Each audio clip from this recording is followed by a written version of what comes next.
Naruto What If? Hello guys and welcome back to the channel. This story is about, what if Naruto was intelligent? If you enjoy watching my videos, be sure to like, subscribe, and turn on post notifications to never miss out when I post videos. Let me know down in the comments if you want more parts of this series. With all that said, let's start the video. Chapter 8. Welcome to the wonderful world of D-ranks. Naruto was starting to hate those words by now. It had been 2 weeks since the bell test had taken place. Kakashi had kept to his promise and started taking missions for the team the day after. Only Naruto, and by extension his teammates, refused to believe whatever they were doing were missions. Menial tasks such as fixing fences, taking dogs out for walks, manual labor on farms. Naruto was confused as hell as to how these tasks could be labeled in the same category as missions. He was sure Sasuke and Sakura were too. Speaking of which, Sasuke had started asking questions about how Naruto knew wind and water ninjutsu, his taijutsu style. He even had the nerve to demand from him all the jutsu he knew. Naruto had told him in no uncertain terms that unless Sasuke was willing to share jutsu from his own repertoire, Naruto had no intention of telling him what he wanted to know. Of course, Sasuke refused to share any jutsu of his, believing that they were Uchiha clan jutsu and as such, no one besides him could know. Naruto had scoffed at that, but Kurama had straight out burst laughing. The great beast had told him he knew at least 20 people who could perform the great fireball, only 2 of which were Uchiha. Naruto had smartly countered that argument by towing the line that was Uchiha Sasuke's pride. He had condescendingly asked if the great Uchiha library was not enough for him. Sasuke did not want to admit that he could not access it without his Sharingan, and he honestly believed all jutsus available outside were weak and so, did not bother to learn them. He stopped bugging Naruto after that, much to the blonde's relief. However, Sakura had started bugging him on Sasuke's behalf to get him to hand over the jutsus, saying that a loser like him does not deserve them. Naruto was quick in shutting her up, turning her own argument against her. He had smartly questioned her if she was implying he was weak. Sakura, unaware of what she was putting her foot into, scoffed and replied that she was not implying, she knew he was weak. After that, everything went smooth like butter. Naruto replied that if he was weak, then by extension, the jutsu he used were also weak, and Sasuke wouldn't love Sakura if she handed him weak jutsus, right? Sakura had adopted a worried frown at his question and seemed to come to the conclusion that he was right. She did not once question why Naruto accepted himself as weak, which was opposite of what he had displayed in the bell test. Regardless, after mocking him some more, she went back to Sasuke, who ignored her as usual. Kakashi-sensei was also onto him, but he was a lot more cautious in his approach. He subtly framed his statement such that Naruto would have difficulty in avoiding the correct answer. But Naruto knew that if it got out he had received training from an early age, Sasuke might throw one of his tantrums, which would then result in the civilian council removing him from the ninja program. No thank you. Naruto, while subtle talking was not one of his strengths, decided that he would avoid talking to Kakashi outside of missions and training. Speaking of training, Naruto tried out the taijutsu simulation his father left for him. Needless to say, he was excited as hell when he fought the first level. And he was more than surprised at how difficult it was. He may have reached a level in his resistance seals that actually permits him to try all 7 levels, but only the first level's victory came at the cost of some very impressive bruises. It taught Naruto that his taijutsu, while very good, was not good enough. He increased the resistance on his body, believing if he was faster, he would be better. He tried the second level after a week and was pleased to note that the number of bruises he got were significantly less. A sign of improvement, he also learned a water and a lightning jutsu as well. A very interesting thing he learned about his red lightning was that it was very versatile and easy to use. He could mold it into anything with ease, almost like it was an extension of his body. But enough of that. Right now, they were on a mission. A mission Naruto had absolutely no problem in failing. The mission to capture Tora, the feudal lord's wife's cat. It was a mission that always managed to give Naruto goosebumps.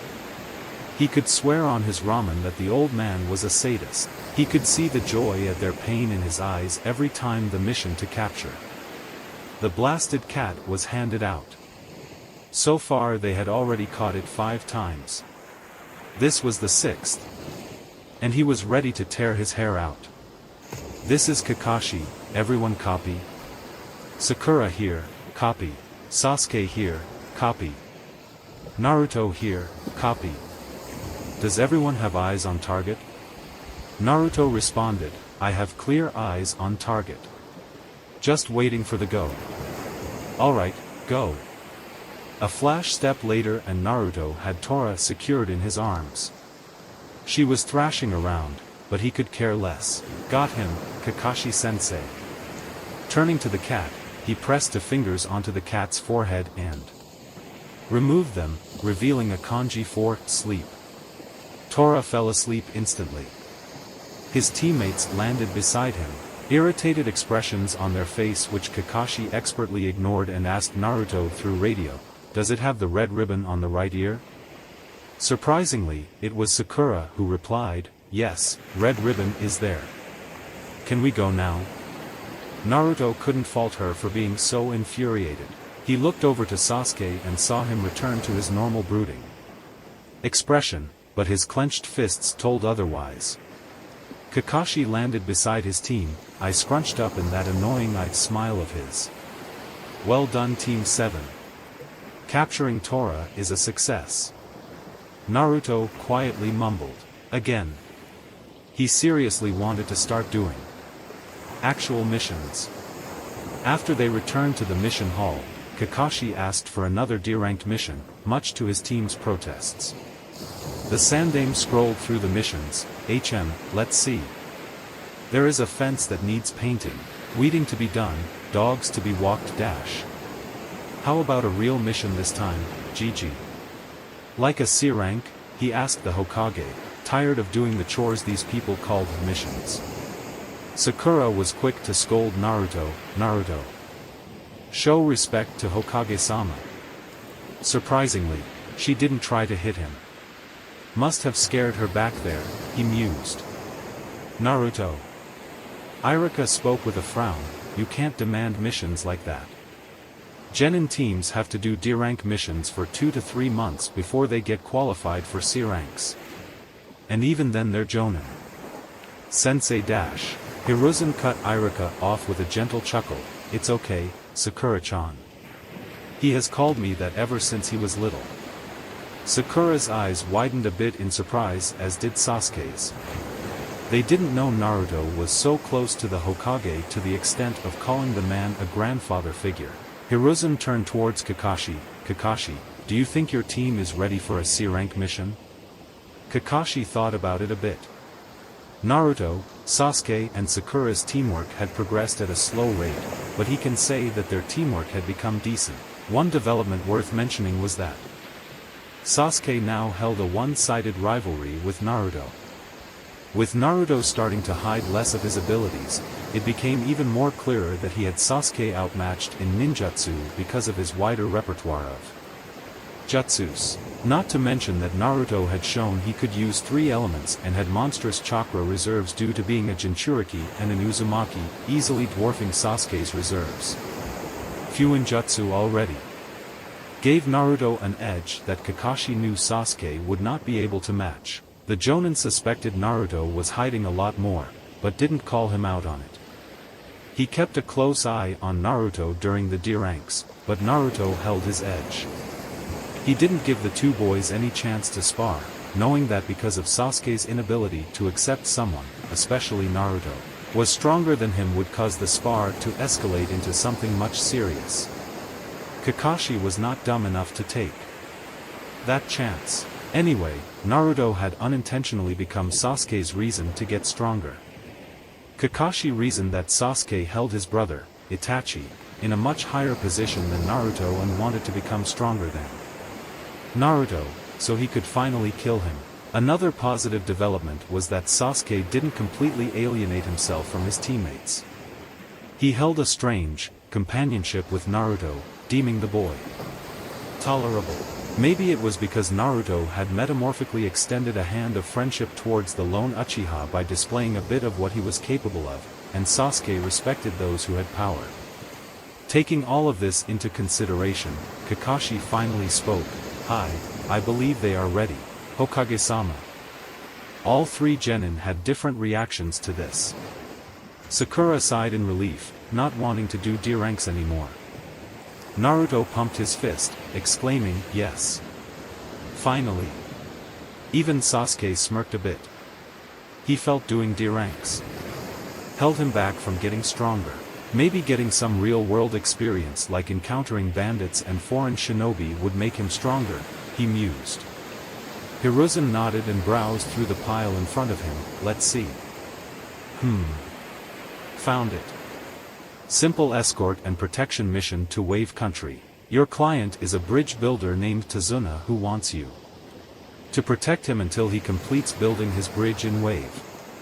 Kakashi took the scroll. "Mission accepted, Hokage-sama." Hokage then turned to Irika. "Send Tazuna inside." Irika nodded and went out of the room, returning 2 minutes later with an old man wearing a straw hat and holding a bottle which obviously contained alcohol. Naruto wrinkled his nose. The odor was not pleasant at all. Tazuna looked at the team of genin and slurred, "These are the brats that are supposed to protect me? I paid for real ninja protection." "Funny of you to say that, considering you didn't even notice me move," a voice came from behind him. Tazuna whipped around with wide eyes, but couldn't spot the owner of the voice. "Over here, you drunkard," the same voice drawled, making the man whip around again, eyes locking onto a mop of blonde hair. Intense blue eyes stared back at him, silently mocking him and his earlier statement. Kakashi intervened before Naruto could scare Tazuna even more. "Naruto, please don't scare the client," he reprimanded in his usual lazy voice, which didn't sound like a reprimand at all. "Kakashi-sensei, you're no fun at all," Naruto sighed despondently, walking back to his place beside Sasuke. Kakashi assured the builder, "You have nothing to be afraid of, Tazuna-san. My genin are among some of the best upcoming ninjas of this village. We can easily take care of a few bandits." Instead of making the man relax, Tazuna tensed up a bit at the word bandits. Naruto narrowed his eyes a bit at that. Protection from a jonin would be enough to make anyone relax, so Tazuna tensing up didn't make sense. "He's hiding, or more probably, withholding some information, Naruto. Be on your guard," Kurama advised. He too noticed Tazuna's tensing up. "Will do, Kurama," Naruto replied before turning to Kakashi, excitement on his face. "When are we leaving, Kakashi-sensei?" he eagerly asked. "We will leave tomorrow morning at 7, he answered. He then lazily waved them away. "That's all for today. Take full rest for tomorrow." The genin dispersed to do their own thing for the remainder of the day. Naruto and Sasuke went separate ways to do their own training while Sakura headed home. Naruto headed to the abandoned Senju compound, more specifically the Nidame's library. He figured that this C rank might take them 2 to 3 weeks, so he might as well collect 2 jutsu scrolls to learn. In the meantime, browsing, he picked up a Suiton and a Futon scroll. Suiton, Suidanya, Water Style, Water Severing Wave, was a powerful A-rank jutsu. After infusing chakra in your stomach and then converting it to water, the user spit the water out in highly pressurized, razor-sharp jets of water, sharp enough to cleanly cut through rock and barks of thick trees if used perfectly. Naruto was pleased to note that like all Suiton jutsus he had learned from the library until now, this one had 2 types of learning as well. One for a normal water user, another for a user who had extremely high affinity like Tobirama, who could perform the most complex water techniques with only one hand seal. Futon, Kaze Jirai no Jutsu, Wind Style, Wind Torpedo Technique. a powerful C-rank jutsu that Tobirama himself created, keeping explosive tags in mind. I'm starting to think our esteemed Naidane was a man obsessed with explosives, he thought as he read on how to perform the jutsu. After infusing wind chakra in your lungs, it is expelled as a highly explosive ball of wind, near invisible. Upon contact, it will explode with the force of 2 standard explosive tags. It required 3 hand seals of oxhorse snake. Should be enough to last this mission, he mused as he exited the library. Extending his senses, he checked if anyone was nearby. Finding no one, he shrugged and simply flashed into his apartment. He had no idea what he was in for in this mission. Chapter 9. Naruto woke up at his usual time of 5 o'clock, refreshed and recovered from yesterday's training. He got up from his bed, rubbing his eyes a bit. Walking to the bathroom, he finished his morning rituals, and almost put on his regular running clothes, before remembering that he had a C-rank mission today. He shook his head and just put on a lower and shoes. He opened the door to his balcony and breathed the fresh, cool morning air. He shivered once as the air hit his bare upper body, but soon adjusted to it. He flipped onto the roof and began a series of stretches to simply warm his body up. Wouldn't want to exert too much today before the mission, he thought as he stretched every part of his body. With that being the last thought, he emptied his mind and enjoyed the silence that the village experienced in the early mornings before it began its daily chaos. After 1 hour, he had sufficiently warmed up his body and decided to have breakfast before heading to the gates. Making a half-ram seal, a shadow clone popped into existence, already knowing to make breakfast. It flipped his way into the apartment and into the kitchen while Naruto sat there, simply taking in the peace for a few more minutes. Kurama, in your ridiculously long life, have you ever taken time to breathe and admire the sunrise? What brought this on, brat? Kurama's voice was a bit laden with sleep, signifying that he was napping as usual. Naruto shrugged, just asking. Despite what people tend to think about me, I don't rampage all the time, you know. Even I take time to appreciate the simple joys of nature, he grumbled. Naruto lifted an eyebrow. Wow, people really don't understand you as well as they think they do. Kurama nodded mentally before shooing him away. Now go away, let the me rest in peace, he said, cutting off their conversation. Naruto shook his head. He must have a passionate hobby of sleeping which he adheres to like anything. He flipped himself back into his apartment, walking to his bathroom to freshen up. 10 minutes later, he was eating 4 scrambled eggs, all the while mentally compiling a list of what he should take with him. He created a shadow clone to clean up while he got ready. He dressed up as usual and sealed up whatever supplies he would need in a large sealing scroll which he brought from the Higurashi weapons shop. The folks over there didn't up the prices for him. He was considering selling his ideas for a modified explosive tag over there in exchange for a discount on his future purchases and a bit of secrecy. After all, he also needed those in the future. After double-checking everything, he picked up his scroll, slung it around him and walked out of his apartment. He activated the trap seals which he had designed himself. While he knew no one had any reason to come to his apartment, he couldn't help but create them, just to test himself. With that, he flashed the Hiraition seal on top of the gates of Konoha. Kakashi, Sakura and Sasuke each had different thoughts concerning this mission. Kakashi didn't lose his sleep over it, figuring this would be a normal C-rank mission. Truthfully, he didn't think his team was ready to take on a C-rank. While Naruto and Sasuke had established a sort of friendship, this would be the first time their coordination would be tested. Naruto was clearly skilled. His taijutsu was between Michunin to High Chunin level, but Kakashi suspected Naruto had some sort of seal, probably weight or resistance, on his body to increase his overall speed and strength. Naruto hit it well, but the occasional stumble in places where there was no reason to stumble gave him the idea of speed and strength increasing seals. Naruto already had an effective arsenal of jutsus at his disposal. Kakashi deduced that Naruto must have very high chakra control to perform the jutsus that he did. While he only witnessed them in the bell test, he saw enough to put together that Naruto had no problem in ninjutsu. He also knew that he didn't have to worry about Naruto succumbing to chakra exhaustion, considering his status as Jinchuriki of the Kyuubi and an Uzumaki.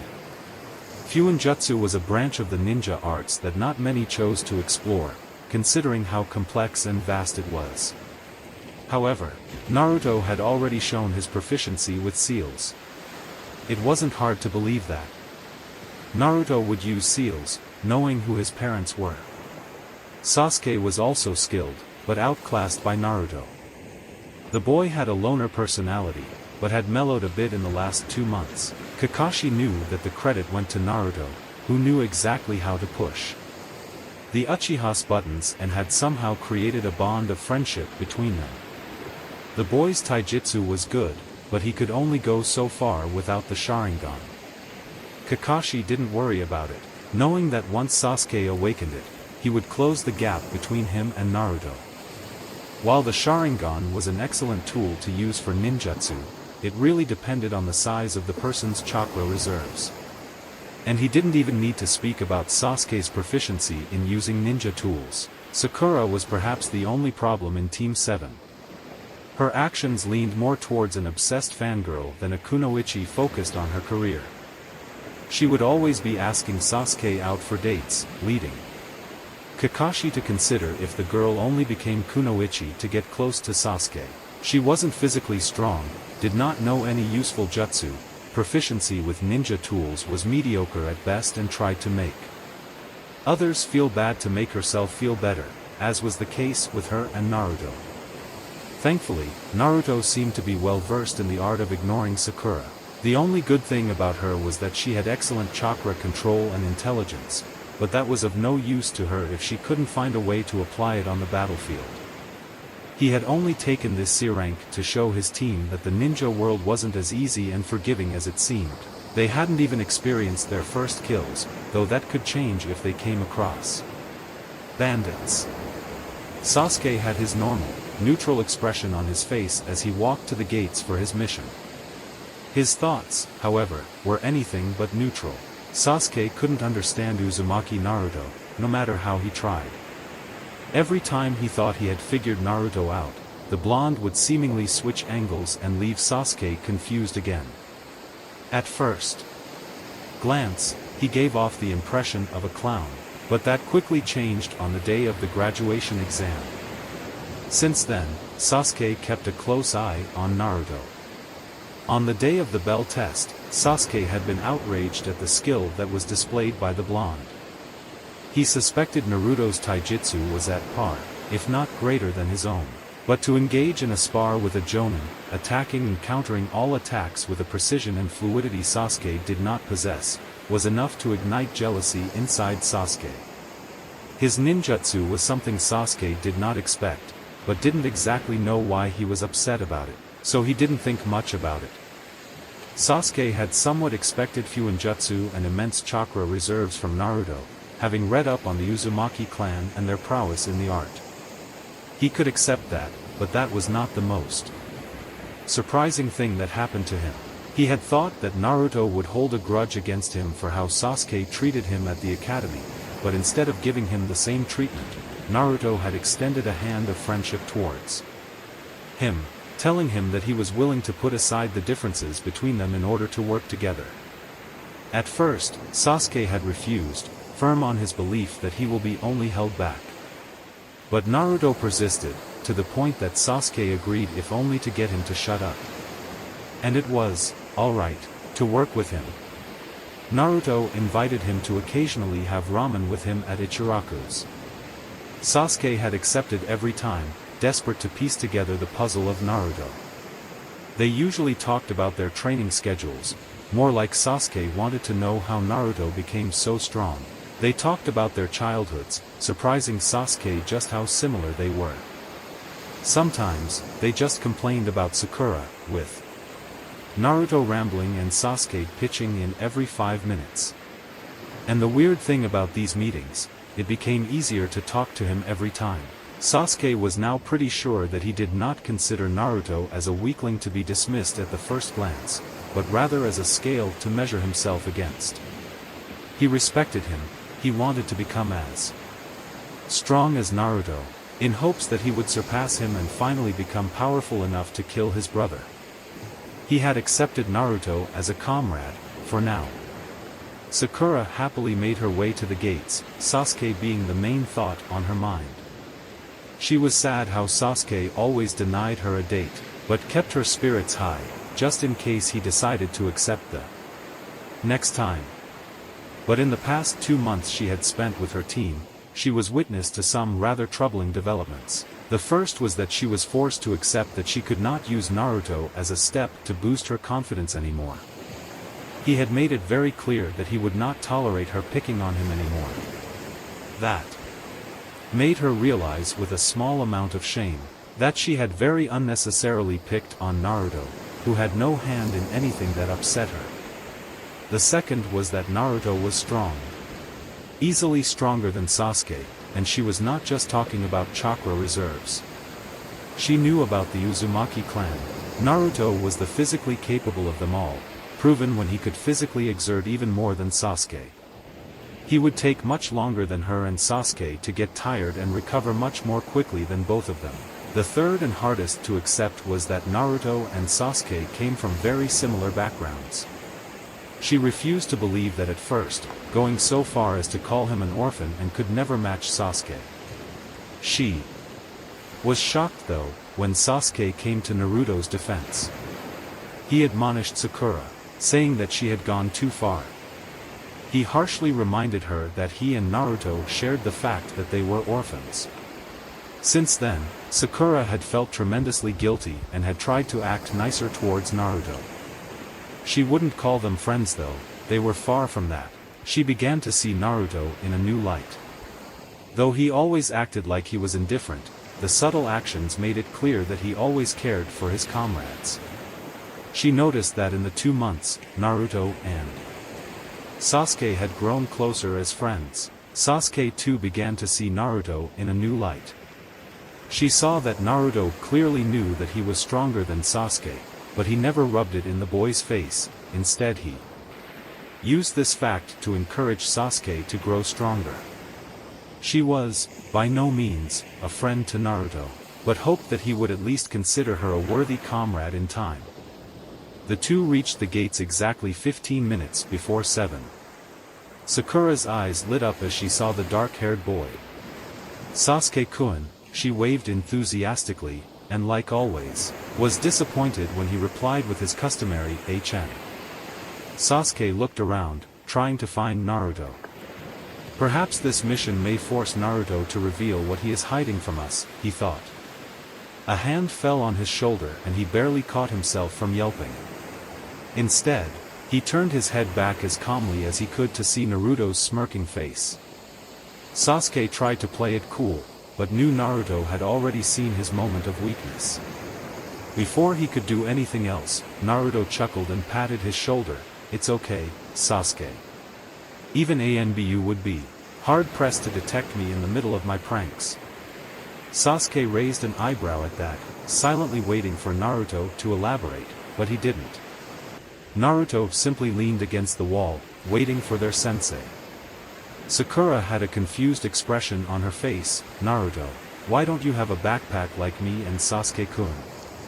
Naruto replied, "Well, for one, sealing scrolls are just more practical to use.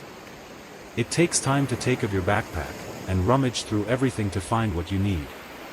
All you need to do in a sealing scroll is unroll it, push chakra into the required seal and voila. So much quicker than backpacks, don't you think? Also, I modified this scroll to suit my needs. I trust my creation more than anything else." That's an interesting outlook, Naruto. The 3 genin turned around to see Kakashi and their client coming. Tazuna was still drinking, but he didn't seem as drunk as he was yesterday. Kakashi looked at Naruto. "While your logic isn't wrong, it is a bit unconventional for shinobi to use sealing scrolls instead of backpacks. However, if it works for you, I have no problem with it, he finished, shrugging in the end.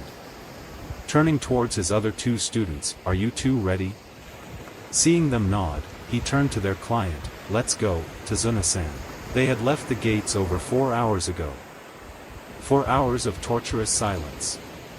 While Naruto appreciated silence, 4 hours of traveling with someone and not talking at all felt really awkward. He would talk with Tazuna, but nothing came to mind about what to talk. Talking with Kurama wasn't an option, the fox was easily snoring away. Sakura seemed to sense the awkwardness as well, and she did not have the same problem as Naruto of finding a topic to talk about. Tazuna-san, you are from Wave Country, right? Tazuna turned his head towards her. Yeah, what about it? Do you have a ninja village in that country? Surprisingly, it was Kakashi who answered, actually, Wave does not have a ninja village. Each of the elemental nations has their own hidden shinobi villages. But the smaller countries don't have the resources to fund, let alone maintain their own hidden village. Budget, people, missions, there are so many resources to account for that the smaller nations can't afford. So they prefer to hire ninjas from other countries. Naruto only paid half attention to the explanation. The other half of his attention focused on the puddle to the side of the road. It looked so out of place on the sunny day that a word automatically rang through his mind, trap. He glanced at Kakashi-sensei, who had also seen the puzzle and figured out it's a genjutsu. He nudged Sasuke, motioning him to glance at the puddle. Sasuke raised an eyebrow, for he didn't understand what Naruto was trying to imply, but it suddenly clicked after a moment. He nodded his thanks to Naruto, who nodded back. They subtly repositioned themselves in front of Tazuna. As soon as they passed the puddle, Naruto's sense of danger buzzed loudly and he called out, watch out. He and Sasuke both jumped back in time, but Kakashi was apparently too slow to react. Two ninjas jumped from the puddle and attacked Kakashi with a bladed chain, tearing him to shreds. At least that's what Sakura and Sasuke saw. Naruto's senses were fast enough to follow the Kawarimi, followed by a minor genjutsu. One down, the one on the right declared. They both then turned their attention towards the genin. Sakura, guard Tazuna, Naruto shouted. He then turned his attention towards the one who was closing in on him. Holding a half-ram seal, a shadow clone popped up beside him. Together, they both held kunai in their hands, reverse grip and coated with wind chakra. Due to his excellent chakra control and the chakra conducting metal of the kunai, the wind chakra got shaped like a second and a longer skin to the kunai. Not wasting any time, both of them engaged the ninja from different sides. The ninja scoffed and tried to use his chain, but both the Narutos easily dodged it. One of them attacked the chain while the original attacked the ninja. The ninja, whose eyes were wide after seeing the wind chakra on the kunai, was sufficiently distracted with trying to hold of the clone from cutting his chain off. Naruto took advantage of this and executed a diagonal slash along the torso of the ninja. The wind chakra easily tore through and made a deep cut. Not enough to be fatal, but deep enough to hurt. The ninja cried out in pain and instinctively held his left hand to the cut. The clone took full advantage of the opening and hit the back of the ninja's head with the blunt head of his kunai, rendering him unconscious. Naruto and his clone smirked down at the fallen ninja and bumped fists, the action causing the clone to disappear. He looked over to Sasuke, who was about to clash with his opponent, a kunai and shuriken in hand. But before he could do that, a hand appeared in the ninja's path, right in front of his throat. Needless to say, Kakashi's block easily knocked out the ninja cold. Smiling at his students, he said, "Good job on taking him out, Naruto. You too, Sasuke, keeping the enemy away from the client." "Sorry. Sakura, I didn't know you would freeze up like that." He tied up the two ninja against a tree. He missed the frustrated look on Sasuke's face. which turned into jealousy as he gazed at Naruto, who was watching Kakashi. He was easily able to knock out the ninja in less than half a minute. Why couldn't I do that? I got stuck in engaging the ninja instead of trying to take him out as quickly as possible. He clenched his fists in agitation. Kakashi explained, these guys are known as the Demon Brothers. They are rogue chunin of Kirigakure no Sato. They are somewhat dangerous. Tazuna looked scared out of his wits. If you were not skewered to pieces, why did you let your genin handle them? Kakashi, I smiled. I had to test them how they would perform in the field. Besides, I had to find out who they were attacking. Us, because of the grudge between our villages. Or you, he finished with a serious expression. At that moment, the ninja with one horn, the one whom Naruto had knocked out, seemed to wake up. He groaned in pain. How did you know we were going to attack? Naruto spoke up before Kakashi could. A puddle on a completely sunny day, added to the fact it hasn't rained in weeks. Well done, genius, he sarcastically clapped. Sakura let out a light giggle at this. Naruto's snark was funny when it was aimed at others. Kakashi narrowed his eye at Tazuna. We need to talk. Tazuna adopted a nervous expression. About what? It was stated in the mission scroll that you needed protection from bandits, not rogue ninjas. Especially from Kirigakure, where the ninjas complete their missions, no matter the cost. Why would they be after you? His tone was light, but the suspicion was heavy. Unless they were hired specifically to take you out, Naruto added his 2 cents, pointing at Tazuna. Tazuna tried to think up an excuse, but it was already too late. With a resigned sigh, he asked them, have you heard of a man called Gato? Kakashi questioned with a thoughtful frown, do you mean one who is among the richest men in the nations? That Gato? I've heard of him, Naruto stated. Kakashi raised an eyebrow, silently asking to elaborate. He is the owner of a shipping company. When I last read about him, he was among the top 15 richest in the nations. Suspected for criminal activity, but no proof, he said with his arms crossed. The very same, Tazuna agreed. Though now he is among the top 5. He came to Wave Country a bit more than 2 years ago. First we didn't think anything about it, but soon he had bought up all the shipping industry of our nation. You see, Wave Country is an island, so we are dependent on the shipping to get goods. But that wasn't the worst part. He used his monopoly to drain the country dry. The people live in poverty. Many lost their houses to Gato. Whoever protested is killed. He takes what he wants with his hired thugs, making sure nobody dares to oppose him. His shipping business covers his criminal activities. He deals with drugs, alcoholics, rare goods, even slaves. Everything and anything that brings him money. The only thing he fears is the bridge I'm building. If I finish my bridge, his monopoly will be rendered obsolete and our country will be back in business because we will be connected to the mainland. So why didn't you just tell the truth to Hokage-sama? Kakashi glared at him. Tazuna threw his hands up. I couldn't. Wave Country has been sucked dry. We don't have enough money to pay for more than a C-rank mission. Kakashi shook his head. While that is sad, you had no right to lie to the Hokage. This mission is now at least a B rank, requiring a team of Chunin and Jonin. This is not a job my genin are suited to perform. Glancing at his students briefly, he said, but as they are ninjas of Konoha, they have a say in this as much as I do now. He then turned to his students, what do you think we should do? Naruto was the first to answer. Protocol dictates that during times like these, the assigned genin team is to immediately abandon the mission and report back to the village for reassignment. Sasuke glared at Naruto, but before he could speak Naruto continued, but I say we continue, Kakashi-sensei. This mission is not just about Tazuna wanting to save money. A whole country is about to lose the last shreds of its economy because of one man who wants too much. Surprisingly, Sasuke brought up a good point, and we can't afford to let people think that Konoha will let a country fall to such a man. I say we continue, Kakashi-sensei. Kakashi looked at the two genin and then at Sakura, who still looked a bit scared.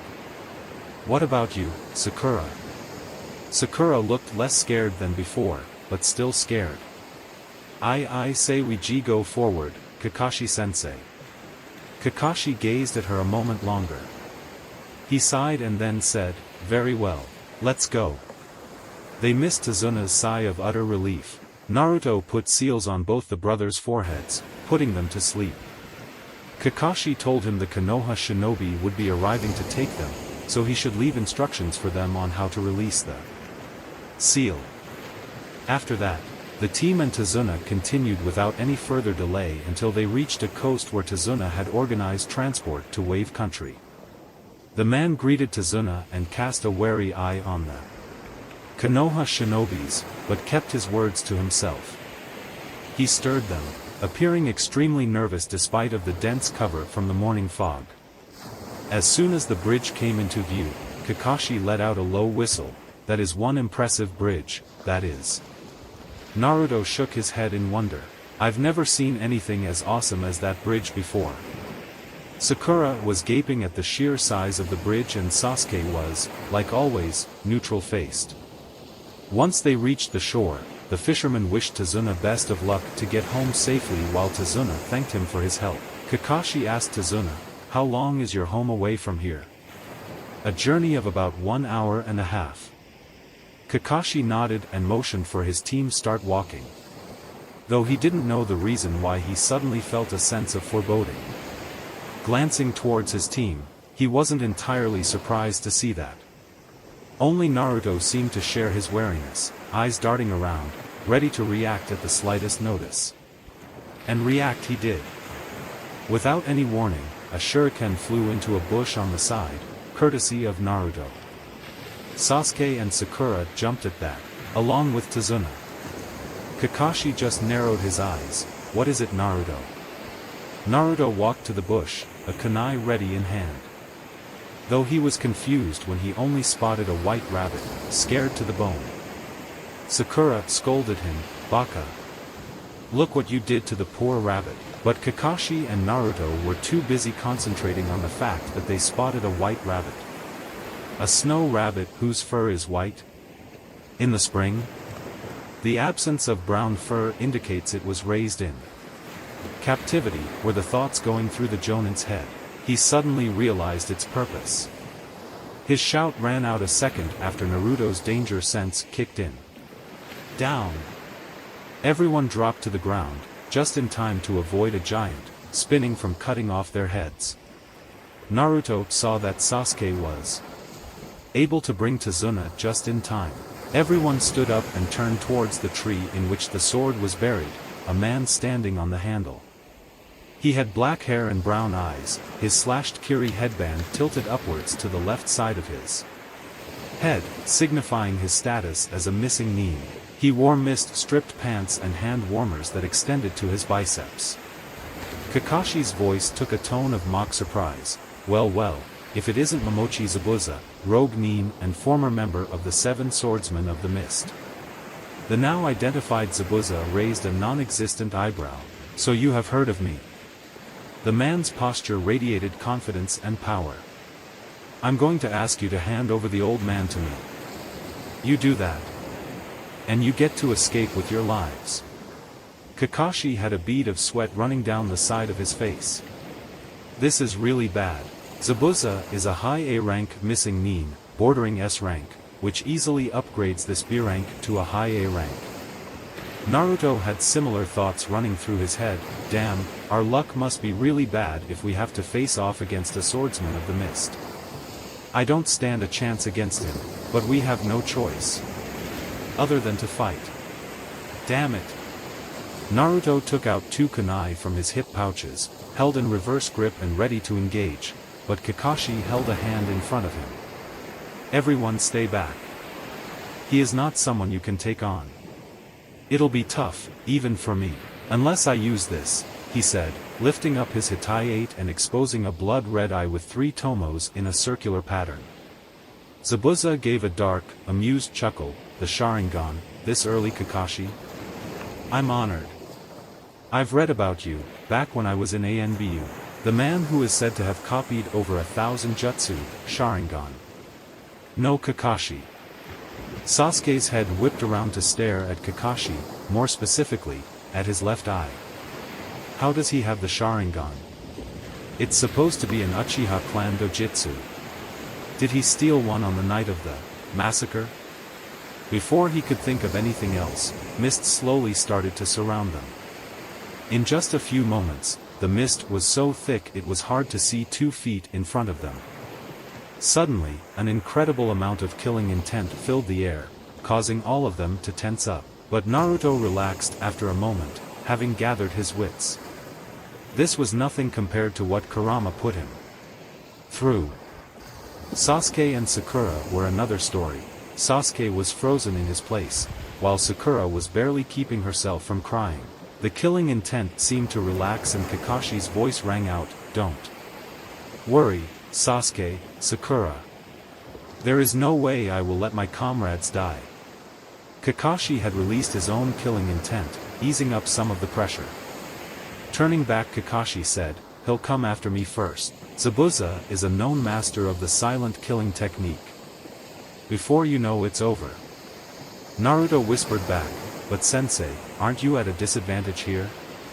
The Sharingan is not meant to see through dense fogs like this. You would be needlessly wasting your chakra." Kakashi had to admit Naruto had a point. Before he could say anything, Zabuza's voice came from all around the mist. 8 points: liver, lungs, spine, clavicle vein, jugular vein, brain, kidneys and heart. These places, if hit too hard or cut too deep, are a one-hit kill. Where should I strike first? Naruto formed a single bird seal. Futon, Tappa. Wind style, breakthrough. The burst of wind he expelled blew away all the fog, revealing Zabuza standing a few feet away from the group, sword in hand. "Now it is better for you, sensei," Naruto smiled. Kunai held in reverse grips. He had already released all his resistance seals. Zabuza clicked his tongue in annoyance. "Annoying brat, he cancelled out my jutsu. How the hell does a genin know wind manipulation anyway?" Naruto saw it. Zabuza was staring at him with annoyance. But before he could react, Kakashi appeared behind his back, slashing at him. Zabuza collapsed in a puddle of water. Mizu Bunshin, huh? Naruto and Kakashi thought simultaneously. Zabuza appeared behind Kakashi, slashing him off. A flicker of surprise was visible when Kakashi too collapsed into water. Kakashi came up behind him. "Nice try," he mocked. Zabuza chuckled, "So you copied my jutsu, hiding in the trees and waiting to strike. Clever." He swung his blade towards Kakashi, who ducked under it and slashed his own kunai as a counter. However, the force behind Zabuza's blade was much more than Kakashi anticipated, and almost went down to his knees. Zabuza did not hesitate in giving a chakra-enforced kick to Kakashi, who was unable to dodge in time. Gritting his teeth, he crossed his arms and blocked it. He was rewarded with promptly being sent flying over into the water. Surfacing, he instantly knew something was wrong. The water was too heavy. Too slow. Zabuza said as he appeared behind Kakashi, weaving hand seals. Suiton, Suiro no Jutsu. Water style, water prison jutsu. In a matter of seconds, Kakashi was trapped in a dome of water. Maintained by Zabuza. Though both of them didn't notice Naruto's smile, having successfully copied the jutsu. "None of you know what it means to be a ninja. When I was your age, brats, I already had blood on my hands." Sakura asked, "What do you mean?" Kakashi said, "He is talking about the reason he became known as the Demon of the Mist. 15 years ago, a child killed over 100 students. A child who wasn't even a ninja." Naruto lamely uttered, "Oh." However, he was quick to recover. "Well, here goes." Kakashi tried to stop him, Don't, Naruto. We have lost. Take the client and run. Hell no, sensei. We are not going without our team leader. You still owe us some real training. Naruto was about to use the water chain jutsu to disrupt Zabuza's control on the prison, but was forced to dodge the water clone that tried to take his head off. His heart was pumping, his adrenaline levels rising, his mind entering battle focus. He complimented Zabuza, using a jutsu while maintaining another one. That's some really impressive chakra control. He easily weaved between the slashes. Zabuza, the clone, chuckled, thanks kid. You aren't too bad yourself, dodging my strikes like that. Naruto flipped back, putting some distance between him and the clone. Well, having a giant butcher knife like that doesn't exactly do you a favor in the department of speed, pal, he offhandedly commented. Forming the hair sign, he thought, Sueton, Mizurappa. Water style, wild water wave, a wave of water rushed at the clone from his mouth, who jumped up to dodge. Smirking, Naruto formed the half-ram to weave the water towards the clone, who couldn't dodge mid-air. He was expelled into water. Not wasting any time, Naruto maintained the half-ram and formed over 20 shadow clones, who moved to engage the real Zabuza, who scoffed and easily dealt with them with his blade one by one. While this was happening, Naruto took the opportunity to shake Sasuke out of his stupor. Gripping his shoulders tightly, he harshly whispered, "Get your head back in the game, Sasuke. I need your help to free Kakashi-sensei." It seemed to do the trick as Sasuke snapped back into awareness. In a moment of acknowledging Naruto as leader, he asked, "What should we do?" Naruto unrolled his scroll and slapped his hand onto a seal. A puff of smoke revealed a Fuma shuriken, folded. Naruto rolled the scroll back and slung it. All of this happened in just 10 seconds. He handed the folded shuriken to Sasuke, who glared at him. "A simple Fuma shuriken won't work, dope." Naruto thrust it into his hands anyway, an impatient look on his face that said, "Just follow my lead." As soon as Sasuke held it, a look of realization came onto his face and he looked at Naruto with wide eyes, who smirked and winked at him.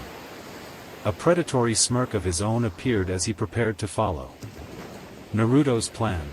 Zabuza had just finished off the clones when he spotted the Uchiha holding a Fuma shuriken and running at him. The brat leaped impressively high and threw it at him. Zabuza was not impressed. He simply plucked the shuriken from air as if catching a frisbee. "Is that all you can think of, brats?" Suddenly, another shuriken appeared, hidden in the shadow of the first. Zabuza scoffed angrily, "You are underestimating me, brats. Still not good enough." He simply jumped over the shuriken, his other hand still maintaining the water prison. "Got him," Sasuke murmured with a smirk as Naruto beside him disappeared into smoke. Zabuza's eyes widened as he heard a poof behind him, seeing the second shuriken turning into Naruto, who had a kunai in hand. Naruto figured with a tiny smirk that just throwing a kunai won't do the job, so he would let loose the flying thunder god just this once. The kunai he was holding had his jutsu shiki on the handle. Just to maintain the appearance of a kawarimi, he had another kunai ready. He threw the kunai with his formula towards Zabuza, who cursed mentally. "I can't dodge that unless..." He released his hold from the water prison, jumping to the side.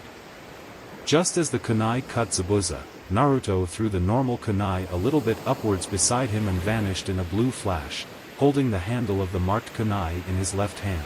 Spinning mid-air once, he landed a clean, open palm thrust into Zabuza's chest, who was too stunned at the fact that Naruto appeared in front of him in an instant. The purpose of the thrust was not to injure, but rather to mark Zabuza, so he would know where he is. Still, Zabuza skid back a few feet from Naruto, who landed on the water. Zabuza glanced to where Naruto had thrown the kunai from. He saw the kunai buried in a rock over there. Was that Kawarimi? No, if it was, the brat wouldn't snatch the kunai mid-air, but would appear with the kunai. Just what was that? His thoughts were spinning furiously as he gazed at Naruto, who was now holding two kunai in reverse grip, dark blue wind chakra sharpening them into mini swords. He can use Futon and Suiton ninjutsu, has enough chakra to use the shadow clone jutsu without worry. His chakra control is good enough for him to water walk, and he can use wind chakra to sharpen his kunai? Is he a genin for real? He dashed towards Naruto, who prepared to flash step away and if necessary, defend himself. That's enough from you, brat. Just as he was about to stab Naruto, he was blocked by none other than Kakashi. He had halted the sword using a reverse-gripped kunai, rage swimming in his eyes. You've got some nerve. The whisper was deadly enough that even Naruto shivered a bit. He was not only angry at himself for making a rookie mistake and getting himself caught, but the man had the gall to attack his genin. Your trick won't work twice, Zabuza, he promised the man, slowly. Without turning his gaze away, he spoke to Naruto. Brilliant plan, Naruto. Distracting Zabuza by getting Sasuke to help you. Excellent job. Zabuza tsuked. I lost concentration for a moment and cancelled the technique dash. Don't give yourself too much credit. You were forced to cancel it, Kakashi's sharp voice cut it. Naruto nodded and seeing his work was done, he put the kunai away and Flash stepped back to Sasuke, who jumped a bit at his suddenness. He observed Kakashi, who had jumped away from Zabuza and was using the power of the Sharingan to its full effect. Immediately, he put his index and middle finger into the water, eyes on Kakashi's hands, and senses on his chakra. He carefully sensed how chakra was being molded inside Kakashi. After a chain of 44 hand seals, two identical water dragons appeared, taking each other out. Zabuza moved in to engage Kakashi with his blade, while Kakashi parried back. They continued this for 2 minutes, after which Zabuza jumped back, starting a new series of hand signs. Kakashi wasted no time in copying them, and Naruto wasted no time in using his own style to copy Kakashi. Sasuke was in a daze, seeing the power of the Sharingan so close. Did he really copy all the hand seals? My moves. He is, Zabuza thought, before they were interrupted. Reading them. Kakashi said, finishing Zabuza's thought. Did he read my mind? He is really pissing me off with that damn eye of his. Kakashi finished, for Zabuza. Continuing to copy Zabuza's hand signs. Continuing with his hand seals with Kakashi copying Zabuza, the man yelled, all you're doing is copying me. You can't beat me with those cheap circus tricks, you monkey bastard. Kakashi yelling the same thing, continued to copy hand signs. Zabuza came to a slight stop, seeing an image of himself behind Kakashi. What is that, a genjutsu? Zabuza thought. His slight falter cost him the victory as Kakashi finished the jutsu ahead of him. Suiton, Daibakufu no Jutsu. Water style, giant vortex jutsu. Literally, a giant vortex formed around Kakashi, much larger than his body. It approached Zabuza at incredible speeds, who was unable to do anything. It slammed into him, and he was washed away like an insect under the force of the jutsu, slamming roughly into a tree and leaving him dazed. Kakashi approached Zabuza with a kunai in hand, intent on finishing him off. Groaning in pain and bracing himself for his death, Zabuza asked him, can you see the future? Kakashi answered, yes, and your future is death. Naruto's sweat dropped, what a corny guy. Just as Kakashi was about to finish the job, 2 Senbon came out of nowhere, hitting Zabuza in the neck. The man fell to the ground with a thud. All of them looked around to spot where the Senbon came from, but Naruto pointed towards a tree, from which came a soft chuckle. A masked person was standing on a branch, looks like you were right. The person had long black hair along with a slender frame. The outfit was Kirigakure pinstriped which stopped at his knees. There was a brown sash around the waist with a tail, wrapped around twice. But the most identifying thing about the person was the mask they wore. It was white with thin, curved eye holes and a red wavy design in place of the mouth, as well as the Kirigakure symbol etched in the top. The person was a hunter nin. Naruto couldn't quite place the voice as female or male. It was unsettling. He would assume it as a male, though. "I thank you for your help," he said as he jumped down. Kakashi knelt and checked Zabuza's pulse to see if the man was truly dead or not. Finding nothing, he concluded that Zabuza was dead. "I have been hunting him for quite a while," he said. Picking up the body, he prepared to shunshin away when Naruto's voice rang out. "Wait!" The hunter nin turned to face Naruto's narrowed eyes. "As a hunter nin, isn't it your job to dispose the bodies on the spot?" The hunter nin saw the suspicion in the blonde's eyes and explained, "This body holds many secrets. The village would like to know them before doing that." With that, he was gone. Kakashi pulled his headband down. "Well, that is over with," and promptly fell face first into the ground. Sakura rushed to him. "Kakashi-sensei." She turned him over to see that his eye was closed. "It's probably chakra exhaustion, Sakura." She turned towards Naruto. He explained, "The Sharingan is an Uchiha Kekkai Genkai. It is not meant for him and as such, consumes his chakra faster. He just needs time to recover." Tazuna spoke up, "Well, in that case, let's hurry to my house where he can recover safely." Naruto nodded and created 3 shadow clones. One of them hinged into a stretcher while the other 2 put the exhausted Jonin on it and started walking. Sasuke walked beside Naruto. "Hey Naruto," the said boy looked at him, "how did you know about the demon brothers before they attacked us? And what was that earlier, putting your fingers in the water?" Naruto turned to him, confused, "Haven't I told you before that I am a censor?" Sasuke's eyes immediately narrowed at him. "What?" Naruto sighed, "This will take a while." Meanwhile, back in the village, the Sandaime was sitting in the meeting room with the Shinobi Council on one side and the Civilian Council on the other. The 3 elders, Hamura, Koharu and Danzo, stood on his right side. A civilian spoke up, "Why have you called this meeting, Hokage-sama?" Hiruzen did not reply to this, eyes closed and expression of deep thought. At last he spoke. "Do you all, especially the Civilian Council," he glared at the mentioned council, "know why the Civilian Council was established by my sensei, Naidame-sama?" There was no answer from both the sides, but the elders and Shikaku seemed to grasp the true purpose of the meeting from the question. Koharu moved forward. "Hokage-sama, you can't dash." She was silenced with a wave of killing intent. It made one thing very clear in everyone's heads: he is in a bad mood today. To assist the Shinobi Council in times of war. Last I checked, Konoha hasn't been at war for the last 15 years. Therefore, your entire existence is debunked. Outraged cries came from the civilian section, but killer intent from the Shinobi side for interrupting the Hokage silenced them.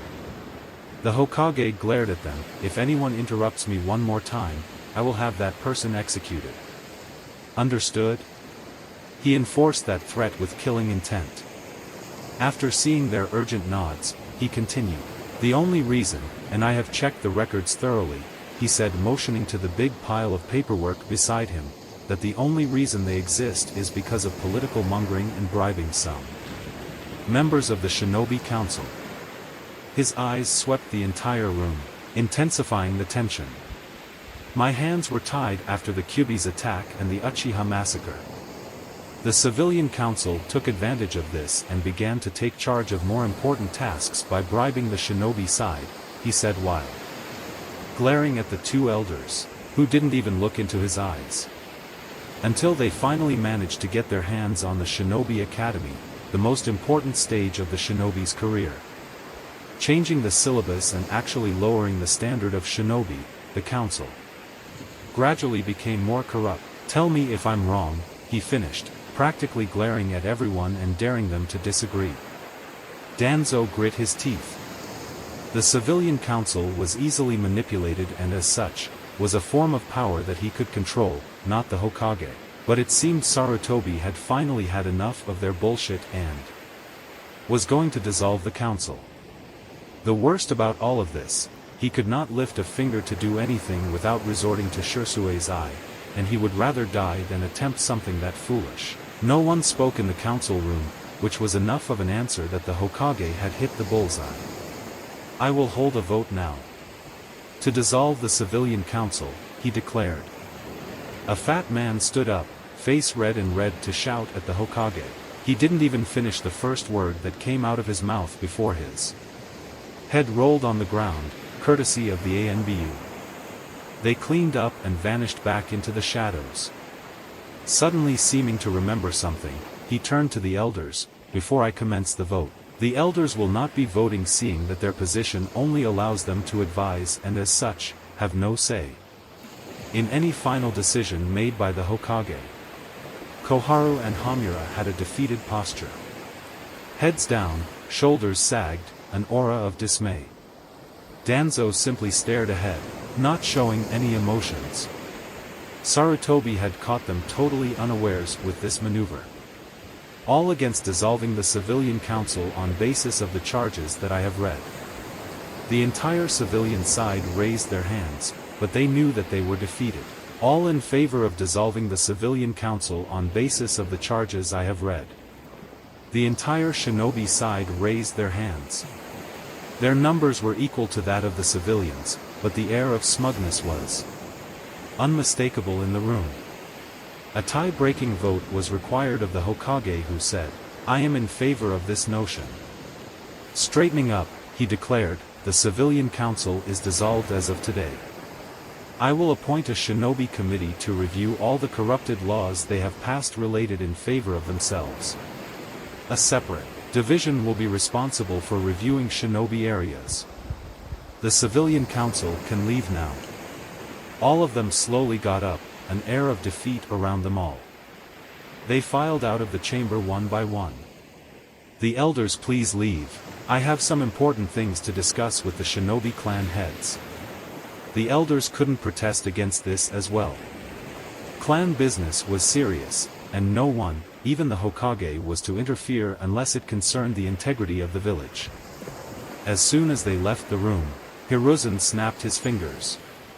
An ANBU appeared with a scroll held in his hand.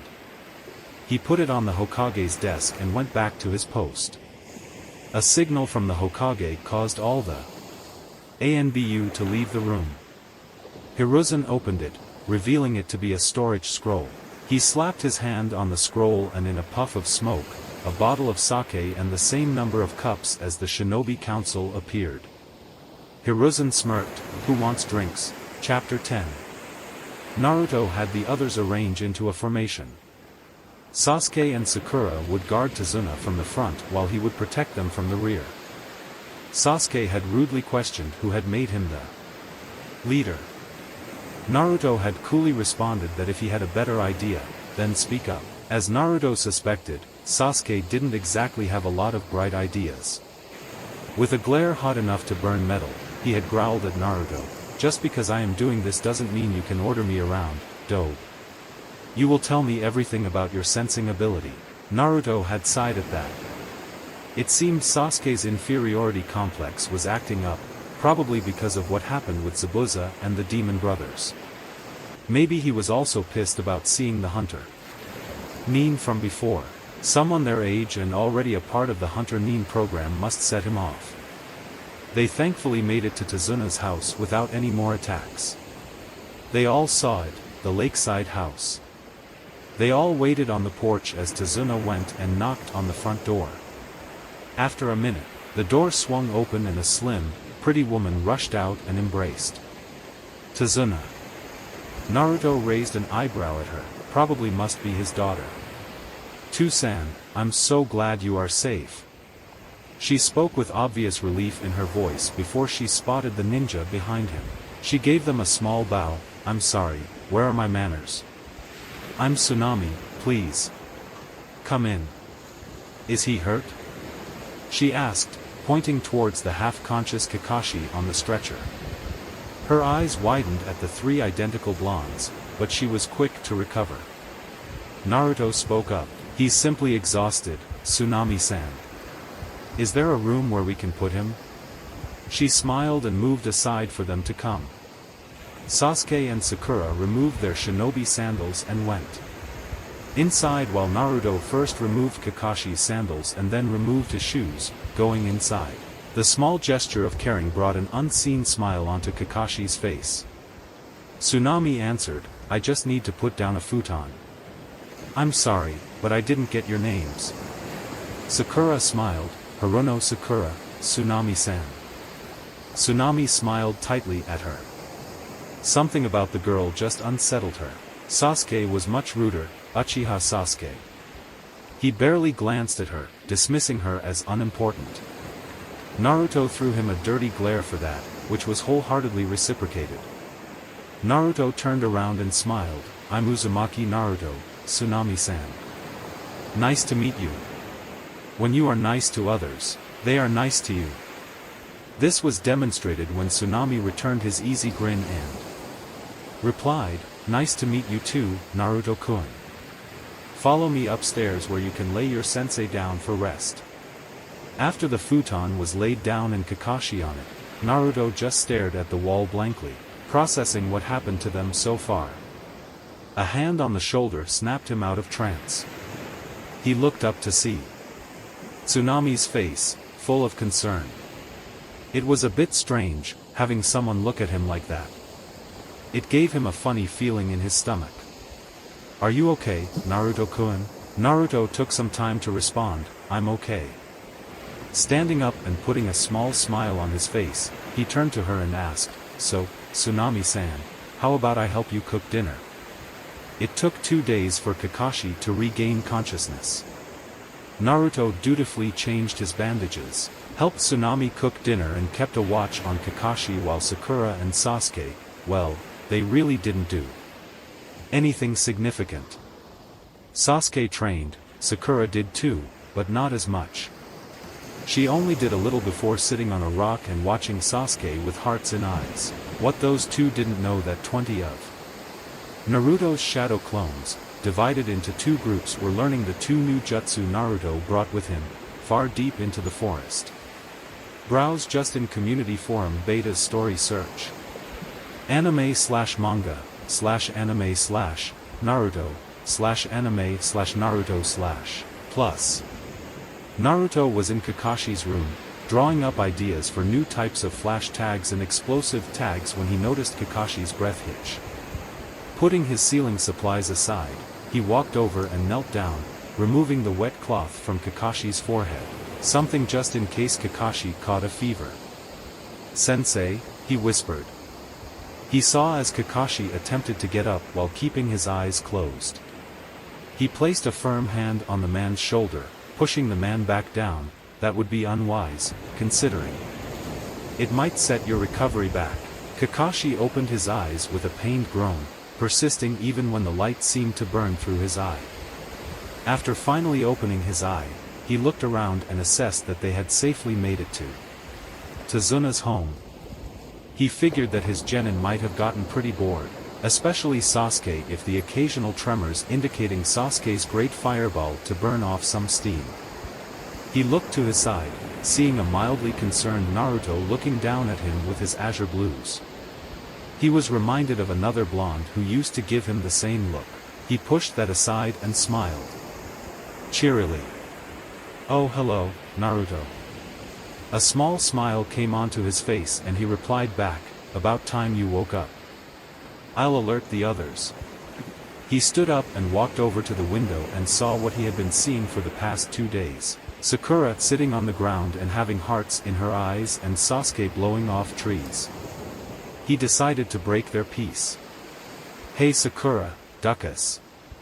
He ignored Kakashi's snort at the nickname. Sensei is awake. With that he went back to Kakashi's side, not even checking if they were coming or not. 2 minutes later, Sakura and Sasuke walked through the door, coming to stand in front of their sensei. Sakura sat down in a whirl of pink and red, exclaiming in relief, "Sensei, you are awake." Naruto quietly scoffed and looked to the side. She was saying it as if she was the one looking after him for the past 2 days, skipping her training. Quick to claim others' credit, isn't she? Kurama's voice spoke, faintly lined with disgust. Naruto mentally rose an eyebrow. Quite a long nap you took. Then he shrugged. Also, she's not taking credit. She's just useless. She just wants to be seen doing something. I'm actually glad Sensei keeps his Sharingan covered, otherwise he would hate to accidentally copy her uselessness, he commented, prompting a snort of laughter from the fox. Kakashi decided to find out what he'd missed. "So, what happened after I went down?" Sakura spoke before Naruto could. "Well, after you went down, we carried you to Tazuna-san's house. You've been out of 2 days, Kakashi-sensei. We've just been training and guarding the house." Naruto wanted to say that she has been only fangirling Sasuke, who was the only one who watched the house. He also wanted to say that he has been taking care of Kakashi the whole time, but decided that it would look very petty on his part and opted to keep quiet. Also, what they didn't know wouldn't hurt them. He decided to speak up. "Sensei, we're gonna have to train to fight Zabuza again," he said with a serious look on his face. Sasuke turned to him, an eyebrow raised as if mocking him. "Zabuza died when that hunter Nin hit him with the Senbon. Or did you forget that, Dobe?" Sakura nodded, as always, in favor of Sasuke. Does she even think for herself, or does she just follow him? He mused. Naruto shook his head. "I never forget, Sasuke. But you probably have forgotten what we read about Hunter Nin in the academy. They are supposed to destroy the body on the spot, not take it away. Also, the Senbon hit a very specific spot, in the back of the neck." He trailed off, opting for Kakashi to continue. Sakura scoffed. "Please Naruto, Sensei checked and there was no pulse dash." "I'm afraid that Naruto is right, Sakura.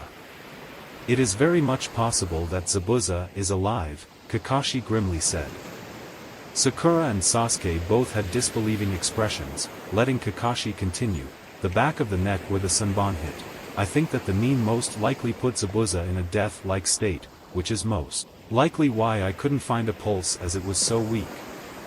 He further explained, "The weapon that Nin used has a low fatality rate unless it hits a critical spot. The Nin took Zabuza with him, even though Zabuza was much heavier than him. Also, he used a weapon with low fatality rate. With these 2 points, we can conclude that the Nin wanted to help Zabuza." Tazuna looked skeptical. "Is it possible that you are overthinking this?" Kakashi's reply was swift. "No. Once a ninja feels that there's something out of place, they must prepare for it before it's too late." Naruto folded his arms across his chest. "So how long do you think we have, Kakashi-sensei?" Kakashi rubbed his chin in thought and said, "I'd say, about 1 week. He'll need that much time to come back to full strength from a death-like state." "That's what I'd need as well." Sakura gave him a look as if he was crazy. "Sensei, how are we supposed to train if you're to rest?" Kakashi I smiled. "Don't worry, my cute little students. I don't need much to train you. A crutch is all I need." "Excuse me everyone, dinner is ready." A voice came from the door and all of them turned to look at Tsunami, who was wiping her hands of a towel. Kakashi I smiled and asked her, "Hello, you might be." Tsunami smiled. "Oh, so you've finally woken up. Naruto-kun took good care of you then." He looked at Naruto, who had a faint blush on his cheeks and was looking away, arms still crossed. Kakashi resisted the urge to ruffle his hair, because the kid looked damned cute right now.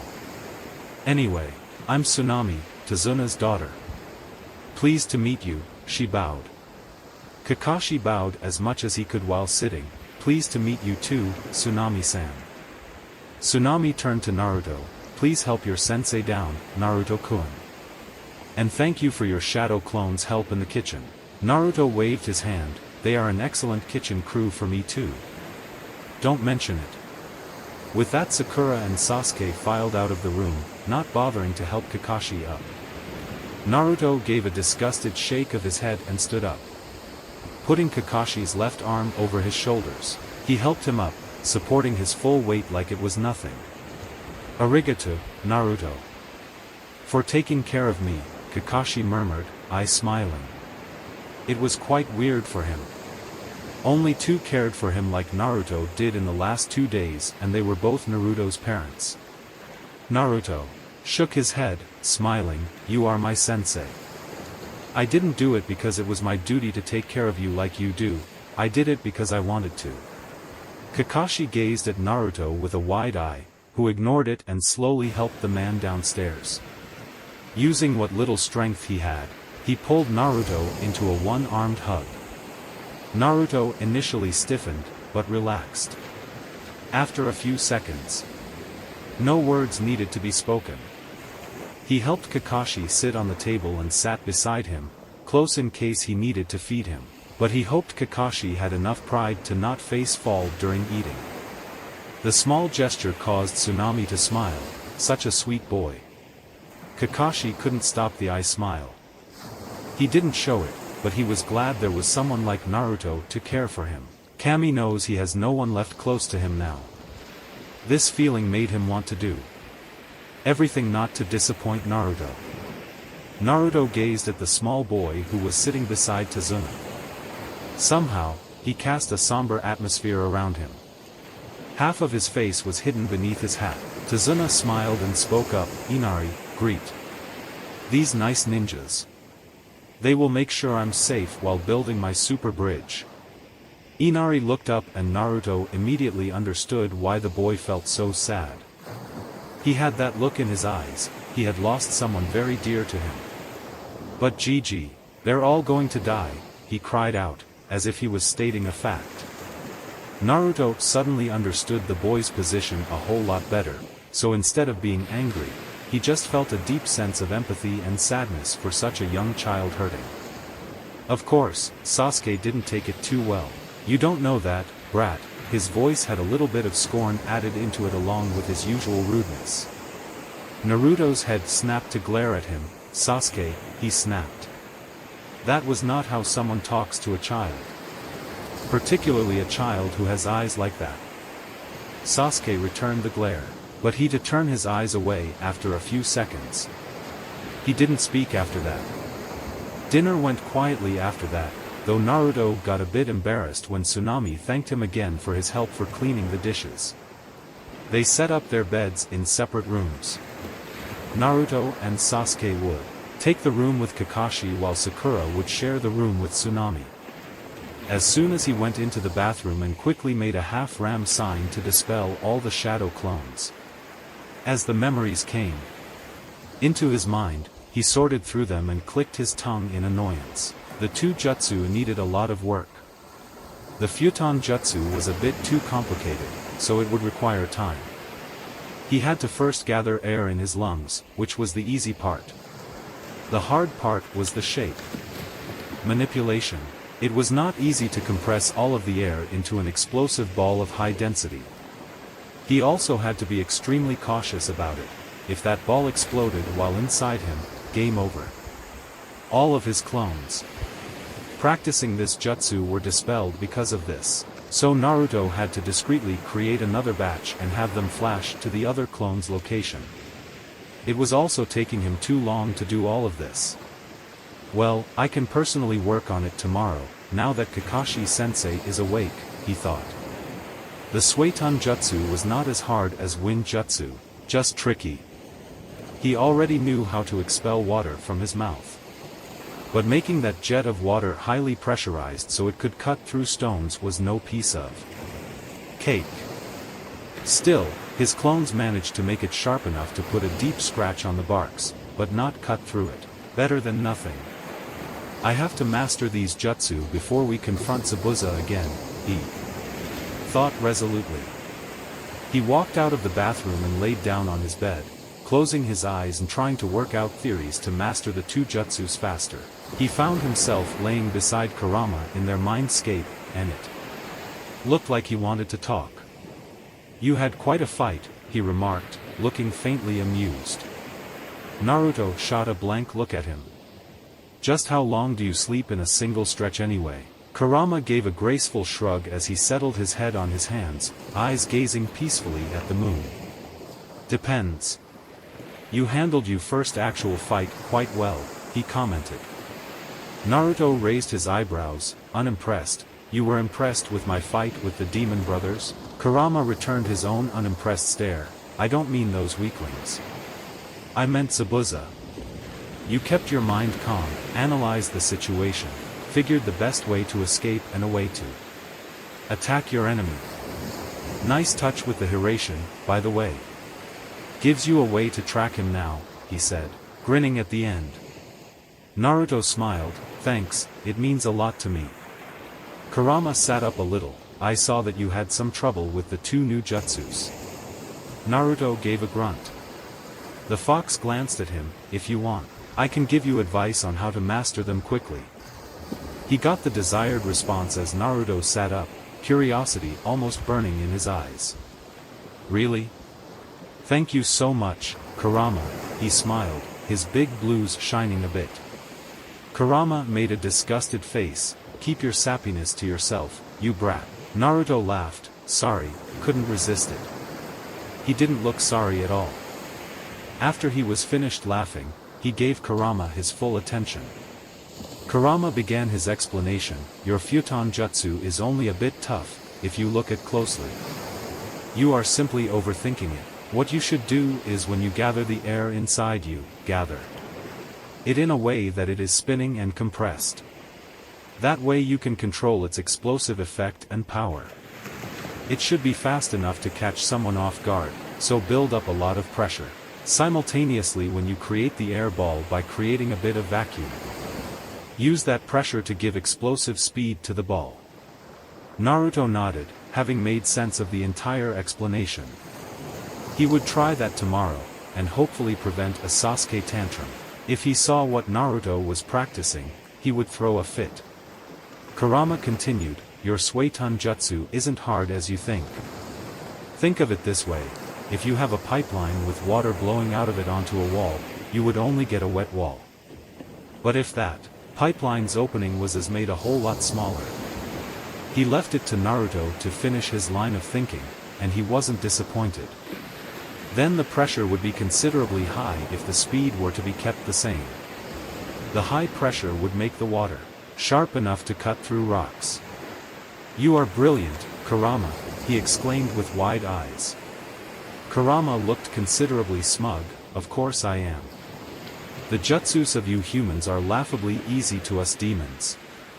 There are only a few of them we can't do. Naruto shook his head, smiling softly.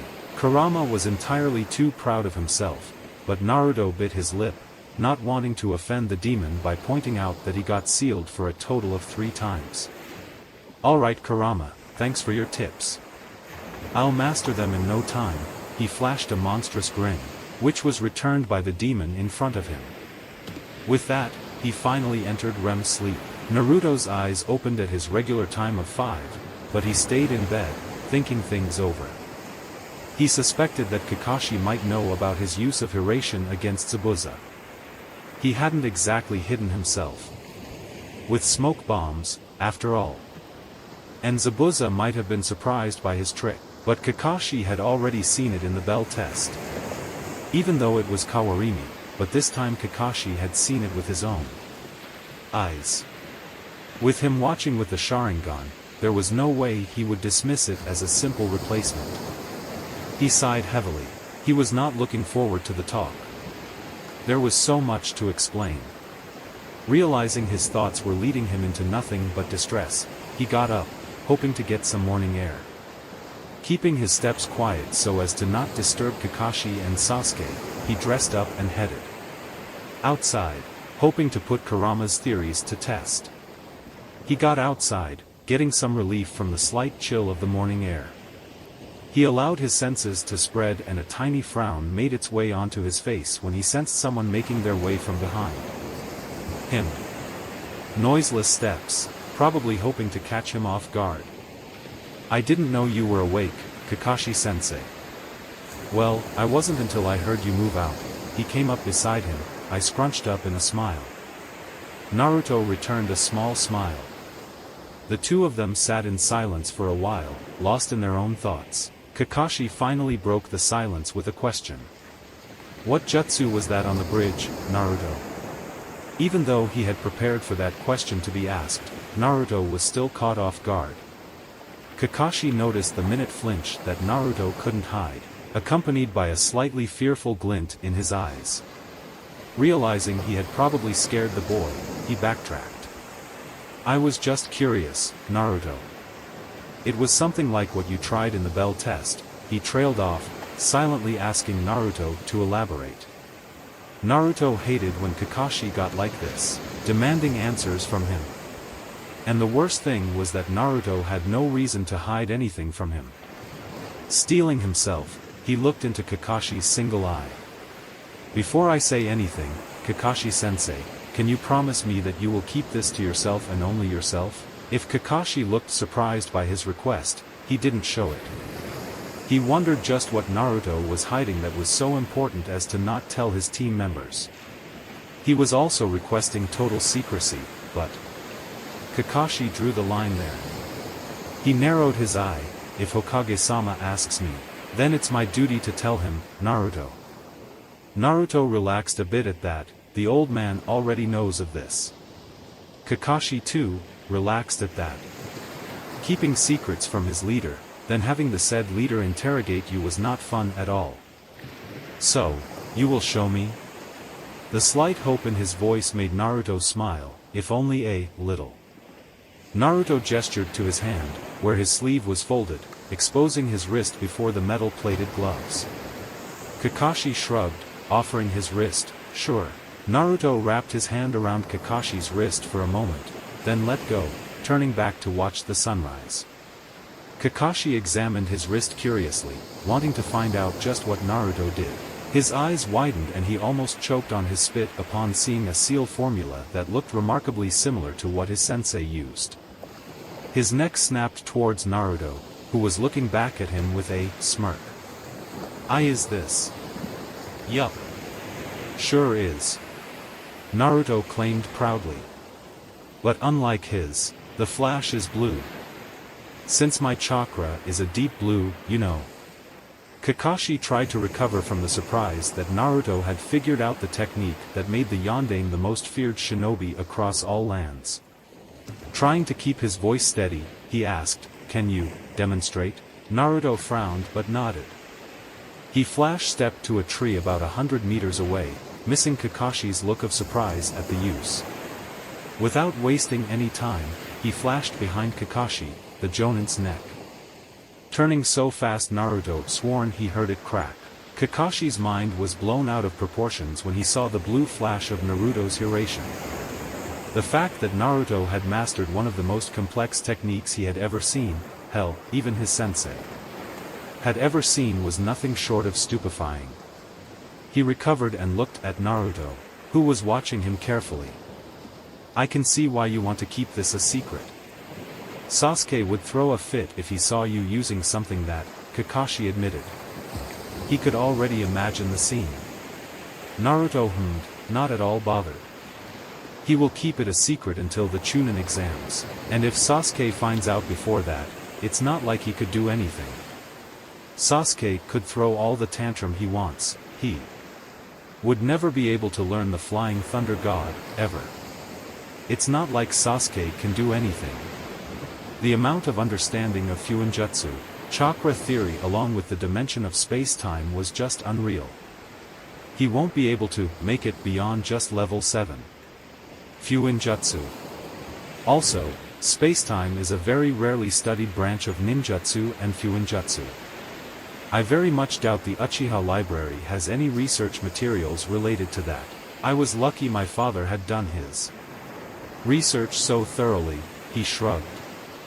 Kakashi nodded.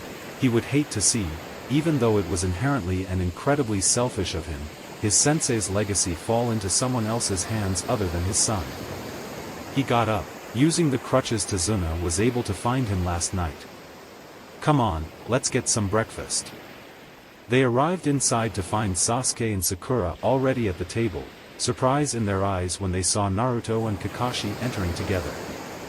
Sasuke narrowed his eyes in suspicion, but thankfully kept silent. Tsunami was mildly surprised. I was just coming to see if you two were out there, Kakashi-san, Naruto-kun. Kakashi smiled. We were just enjoying the morning air outside, Tsunami-san. It's quite peaceful. Tsunami smiled and gestured to the table. Please sit, breakfast is ready. After everyone's breakfast was over, Kakashi took his squad outside, into the forest to train. Okay, training will begin now. You will learn chakra control exercises so you don't waste chakra in excess while performing jutsus. This exercise is one of the basics, so you have to master it, no matter what. He observed their reactions closely. Sasuke had a predictably disappointed expression on his face. He was hoping that Kakashi would teach them powerful jutsus, but he conceded the fact that basics were important to master. There was, undeniably, a small amount of curiosity on his face. Sakura was also curious, but she was more confused than she was disappointed. She didn't exactly know what Kakashi-sensei was trying to teach here, so she just waited until he explained. Naruto, well, he looked supremely bored of Kakashi. The one-eyed Cyclops found his right eye twitching at the distinctly unimpressed look Naruto was giving him. Sasuke was looking faintly amused at the looks Naruto was sending to Kakashi. You're going to teach us tree walking, aren't you? The deadpan in his voice was unmistakable. Kakashi's sweat dropped. This could be trouble. Naruto already knows how to walk on vertical surfaces. I could get him started on water walking, but then Sasuke and Sakura might get the impression that I am favoring Naruto, he thought as he tried to figure a way out. But Naruto and Sasuke were starting to get impatient. Naruto spoke up, I already know tree walking, sensei. This revelation caused Sakura and Sasuke to stare at him, one with confusion and the other with a twinge of jealousy. Kakashi mentally sighed, no use hiding now. And before you ask, I know water walking as well. Remember where I was standing after pushing Zabuza back? Kakashi's memory was jolted as he suddenly remembered jumping in between Naruto, who had his kunai out-coated in wind chakra, and Zabuza, who was just a moment away from beheading his student. Naruto was standing on water. Is he deliberately making this worse for me? Kakashi thought. Sasuke walked up to Naruto with a scowl on his face. When did you learn all this? Naruto raised an eyebrow at him. What will you do if I tell you? Fortunately for Naruto, Sasuke didn't have an answer for this question and with a deeper scowl than before, walked back to his place. Kakashi, to avoid any further trouble, immediately explained the exercise.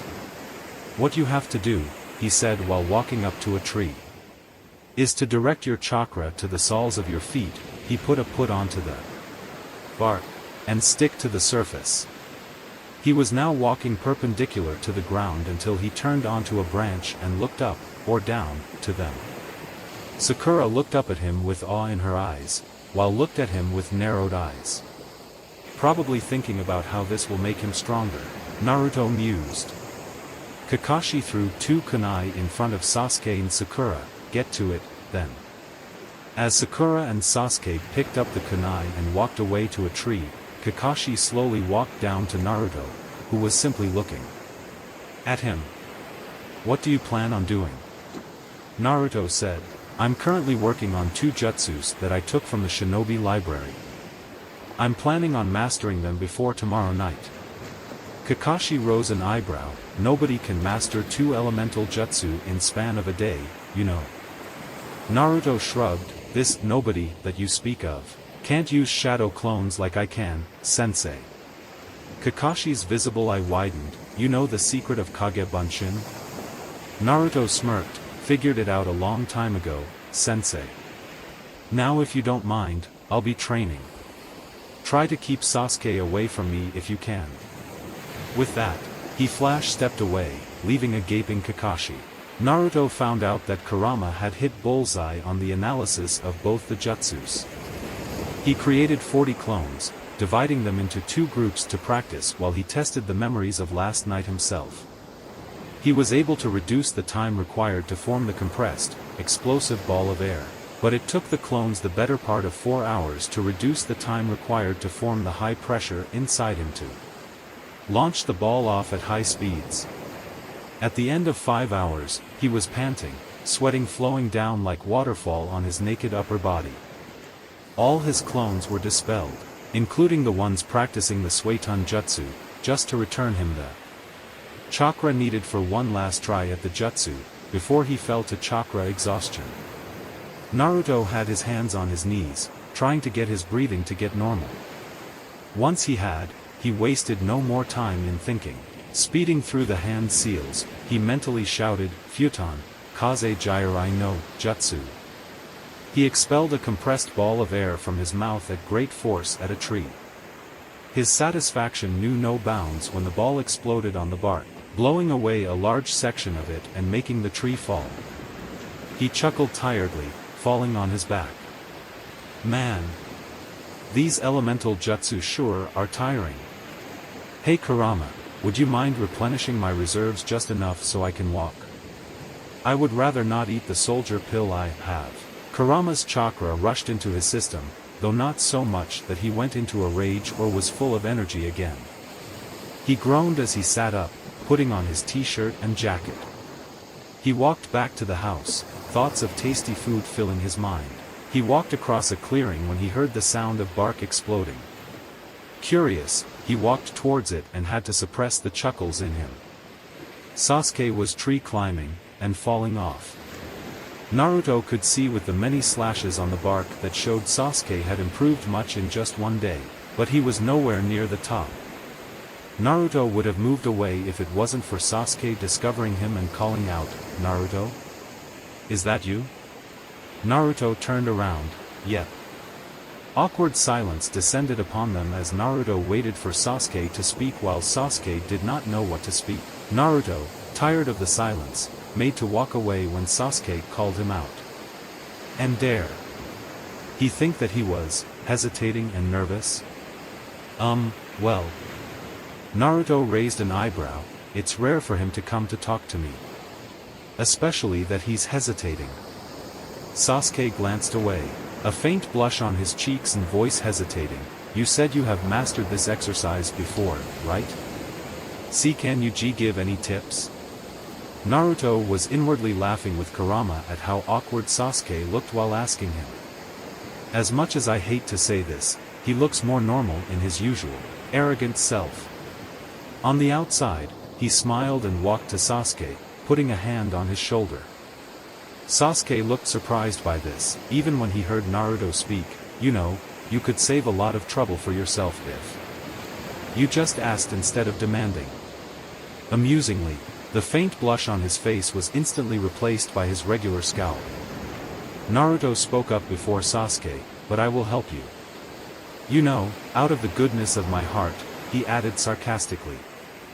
Sasuke reminded himself to calm down, otherwise he wouldn't be able to master this exercise. Hell, even Sakura mastered it before him. He was never in this position of being last, ever. Naruto spoke, holding up a finger. First, chakra uses your spiritual energy, so don't be tense or angry. Basically, don't allow your emotions to reach an extreme point. Second, relax and concentrate on your energy, and collect a constant amount of chakra at the bottom of your feet. That's all I will tell you. Sasuke nodded, and for the first time in his life, he thanked someone other than his family. Thank you. Naruto simply smiled and turned around. Though you should save it for tomorrow. Dinner is ready, and it's no use training on an empty stomach. Sasuke looked like he wanted to train more, but ultimately agreed on dinner and they walked away. Dinner was a quiet affair. After eating, Naruto helped Tsunami wash the dishes as the others relaxed. Sakura was inspecting a picture on the wall, which had a piece torn off from it. When she inquired about it and how Inari was gazing at it, Tazuna replied that the person whose face was torn off was the hero of this town. The atmosphere in the room was very somber, Naruto noted. Inari had walked off after that, his mother going after him to console him. Tazuna told them the story of Inari's stepfather, how he was considered a hero by everyone and how Gato killed him. Inari began to rely on the man to the point where he wouldn't stand up for himself. Gato had him killed to destroy any form of hop in the land and succeeded, traumatizing Inari in the process. Naruto digested this, and slowly got up from his seat. He had enough of this depressing atmosphere. Sakura spoke up, "Where are you going, Naruto?" Naruto didn't turn back as he answered, "I've got some unfinished training to do." That was all he said before the door was gently shut. Sakura turned towards Kakashi, "What's up with him?" Kakashi shrugged. The mysterious Nin had taken Zabuza to a small house far away and took him inside, placing him onto a bed. "I will have to remove the bandages so he can freely cough up the blood, if he has any to cough," he mused, his hand reaching to pull down the bandages. A rough hand suddenly reached out and grabbed his wrist. "I can do that myself, Haku." Zabuza opened his eyes, which were quite bloodshot. He sat up, painfully groaning. He reached behind him to take out the senbon in his neck, small squirts of blood coming out as he pulled them roughly. "Please don't pull them out like that, Zabuza-sama, or you will really die," Haku commented with a light voice, which failed to convey his seriousness. Zabuza grunted as he laid on his back. "You're as vicious as ever, Haku." Haku watched his master lay on the ground. After a few minutes of silence, he spoke up, "How will we face them next time, Zabuza-sama?" Zabuza got a murderous look in his eyes. "Next time," he growled out, more to himself than Haku, "I'm taking away that Sharingan from that damned monkey." Chapter 11. Zabuza was resting on a cot with a blanket over him. He did not like the fact that he had lost to Kakashi. That damn Sharingan. He hated its abilities, copying off the hard work and dedication he had put into learning his jutsu in a simple blink. His fists clenched in anger, he could not wait to tear that eyeball out and stomp on it. Moments later, a short man dressed in a business suit and two samurais as bodyguards entered the room and went over to where Zabuza was. "So the terrifying demon of the mist is crippled after facing a few kids and a ninja. I don't think I'm getting my money's worth when it comes to paying you, Zabuza. Perhaps I should just kill you and spare myself the pain of losing any more money." The short man sneered at the bed-resting Nin. Gato walked over to Zabuza and reached out to strangle him when a figure appeared out of nowhere and grabbed his wrist, before ruthlessly twisting it. "You will not harm Zabuza-sama." "I won't allow it," came the hard voice of Haku. He twisted Gato's wrist further to just before the point of breaking it to drive his point home. Gato shrieked in pain and fell to his knees. "Hands off our boss." One of the samurai took a step forward when Haku grabbed a kunai and threw it at them. The samurai dodged it as it got buried in the wall behind them. Seeing them distracted, she pulled out two of her senbon and threw it precisely at a point in both of their arms that it was rendered immobile. The temperature in the room dropped a few degrees as Haku whispered with deadly intent, "I missed your vital points on purpose, so don't test me." Gato snarled as he got up to his feet after Haku released him, "Insolent brat. You and Zabuza had better finish the job I gave you, or there will be consequences." With that, he exited the house, followed by his bodyguards whose arms were still immobile. "You know, you didn't have to do that for me. I could have taken care of it myself if it came to that," Zabuza commented as he fingered the kunai in his hands under the bedsheet. "I was aware of that, Zabuza-sama. But as your tool, I will always protect my master in any circumstance," Haku said with a smile. Zabuza sighed, "In any case, I will be back to full strength in 3 more days. And when I am," his voice turned murderous, "Kakashi will die." After getting outside, he walked to the spot he was training in since morning. "There's something I don't get. His father was killed, and while that is obviously the cause of grief, why hasn't Inari moved on? Naruto asked Kurama as he neared the training spot. Kurama bluntly pointed it out. Not everyone moves as fast as you do, Naruto. While you quickly moved on from a weakling to making yourself stronger, you are one of the few who can do it. That way. Majority of the people are afraid to let go of the grief, afraid that they will lose the connection that binds them to the person who they held close. Naruto took his time understanding what Kurama told him. He knew that whenever a person lost one of their close ones, they tended to hold on to that feeling for a long time, but it never worked in Naruto's favor, holding on to despair. Instead, he made a choice on what to do about it.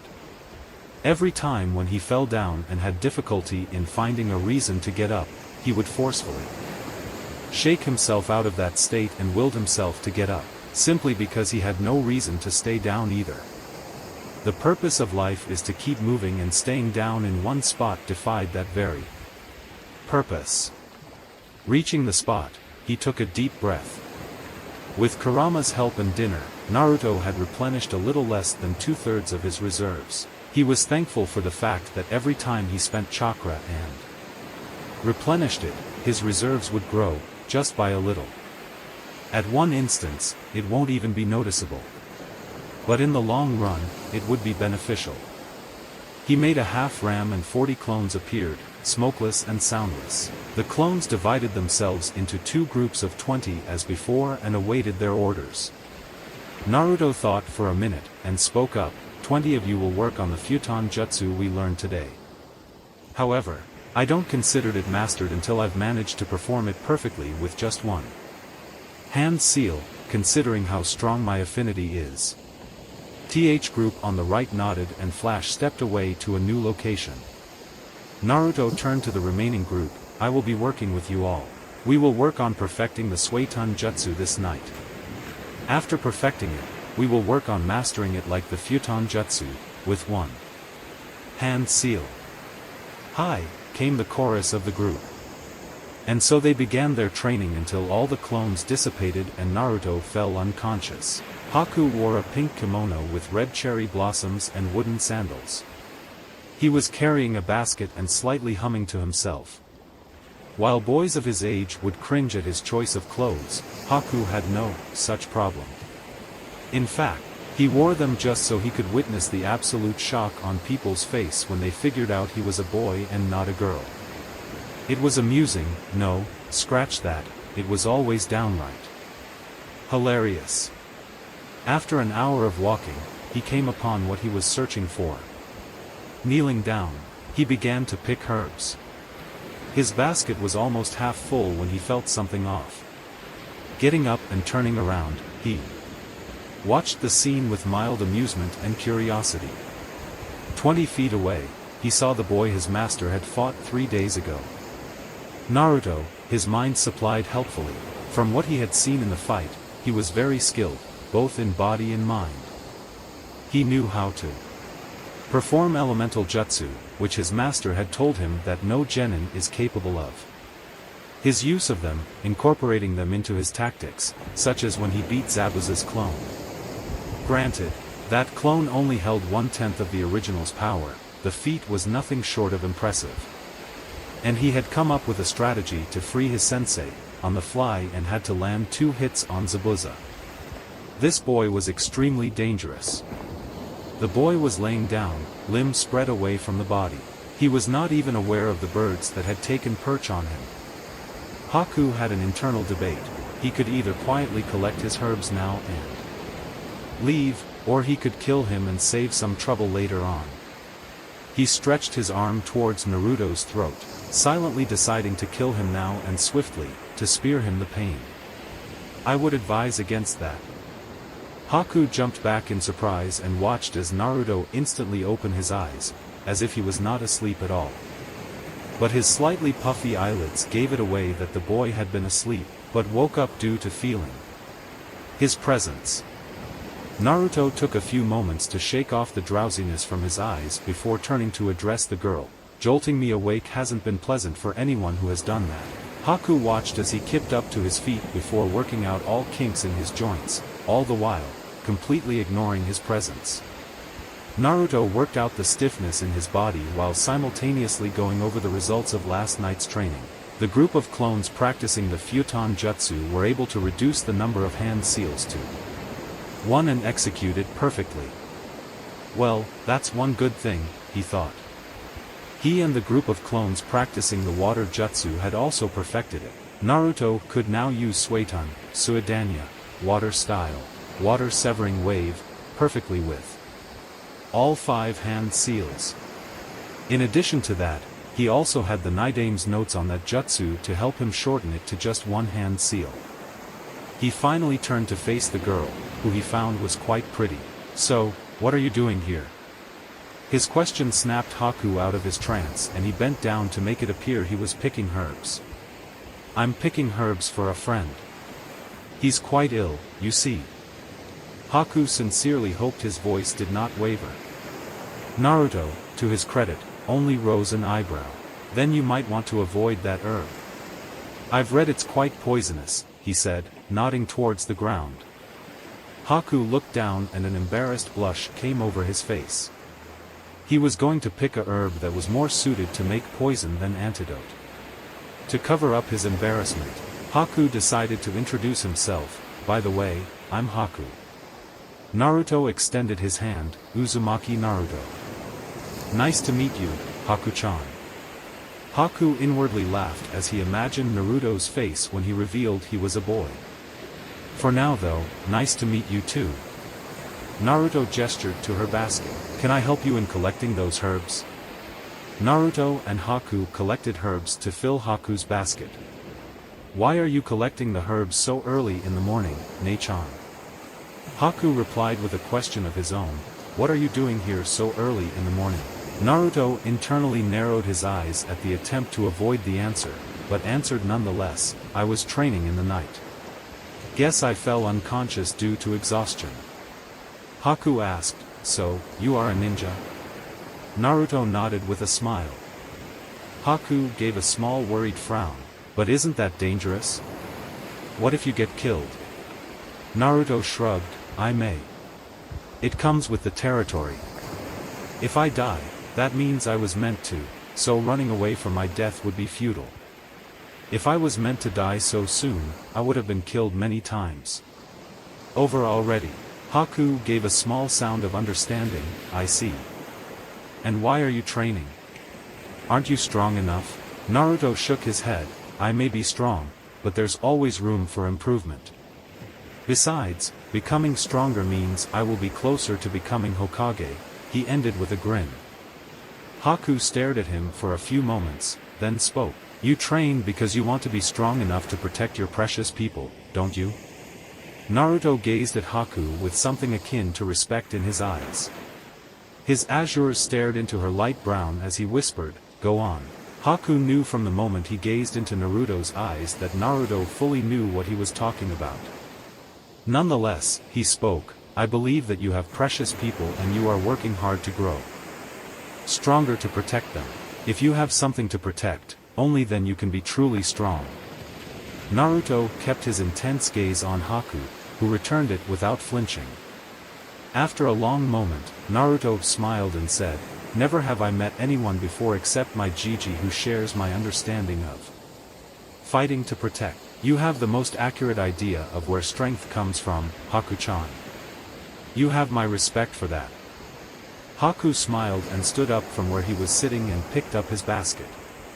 "You will become strong," he stated to Naruto before walking away. Time to reveal his secret. "Oh, and by the way, I'm a boy," he said, turning to flash a smile at Naruto. He almost lost it when Naruto's eyes bulged to the point Haku feared they would fall out of his eye sockets. Naruto couldn't believe it. He thought he was talking to a girl, a very pretty one at that. Hell, even prettier than Hinata. Finally regaining his composure, he narrowed his eyes at Haku, who was barely restraining his laughter. "I bet you do that to everyone just to see their reactions, don't you?" Haku shook his head. No comment. That was an answer in itself, Naruto thought as he watched Haku walk away. As he walked away, Naruto allowed his thought process to take over. Haku was obviously not a normal civilian. When Naruto opened his eyes, it was quick, but Naruto had managed to note that Haku had almost taken a fighting stance. The reaction was performed on instinct, which left no doubt that Haku was a fighter, and an experienced one at that. Second thing, Haku's chakra felt strange to him. While he was still refining his sensing abilities to the point where he could sense people's affinities, he sensed the bare minimum. Haku's chakra definitely had water, and something which was rough and sharp at the same time. The closest thing to that description is the wind, he deduced. But what did those two add up to? Multiple affinities usually point towards the presence of a bloodline limit. Before he could continue his thought processes, he sensed Sasuke coming to him. Putting on a smile, he greeted his teammate, "Good morning, Sasuke." Sasuke grunted in response before saying, "You missed breakfast, Naruto." Naruto blinked in response, then shook his head. He would go back to see if any breakfast was left. He always went crazy on him. Empty stomach.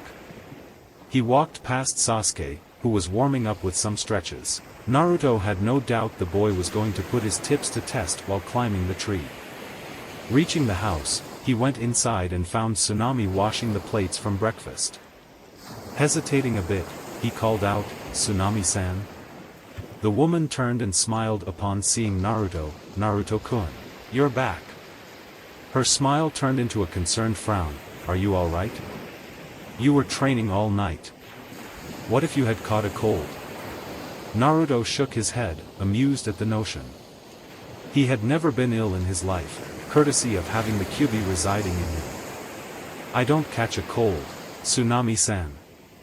I was wondering if you had any leftovers from breakfast?" Tsunami's face instantly brightened. "Oh right. I do have some leftovers I saved in case you came for breakfast." It explains why it seemed Sasuke-kun ate only a little. The last part was said in a mutter, but Naruto's sensitive ears easily heard it. "What was that about Sasuke, Tsunami-san?" he inquired ever so politely. Tsunami explained, "Sasuke-kun seemed to eat only a little of the breakfast. When I asked him he said that you would probably be late for it, so he was saving it for you." Naruto blinked twice at that. That was probably the kindest thing Sasuke had ever done for him. Then again, I gave him the tips to master tree walking. He must have saved breakfast just to get even, Naruto thought, knowing extremely well that Sasuke hated to be indebted to anyone. Now usually, saving breakfast for someone was not that big of a deal, but since it was coming from Sasuke, Naruto would call it even. Sitting down at the table, he swiftly ate everything that Tsunami laid out for him. While not nearly enough to get him full, it was more than enough for him to call it a satisfactory meal. He finished his meal and washed his plate, easily ignoring Tsunami's protests. Stretching his senses, he found that Kakashi and Sakura were upstairs. He had already seen Tazuna in the room next to the dining room, so he thought that Kakashi was probably going to have Sakura guard him today. Well, that won't do, he scowled as he headed upstairs. He opened the room where he sensed Kakashi's chakra and saw that they were both ready to head out. They both blinked when they saw him. "Naruto, you're back?" Sakura dumbly asked. Naruto scowled deeper. "Very astute observation, Sakura," he commented, sarcastically, "of course." Sakura blushed a little at being embarrassed by him. Naruto turned towards Kakashi, who was looking vaguely amused. "Kakashi-sensei, can I guard Tazuna-san today?" Kakashi rose an eyebrow at the new suffix, but did not say anything.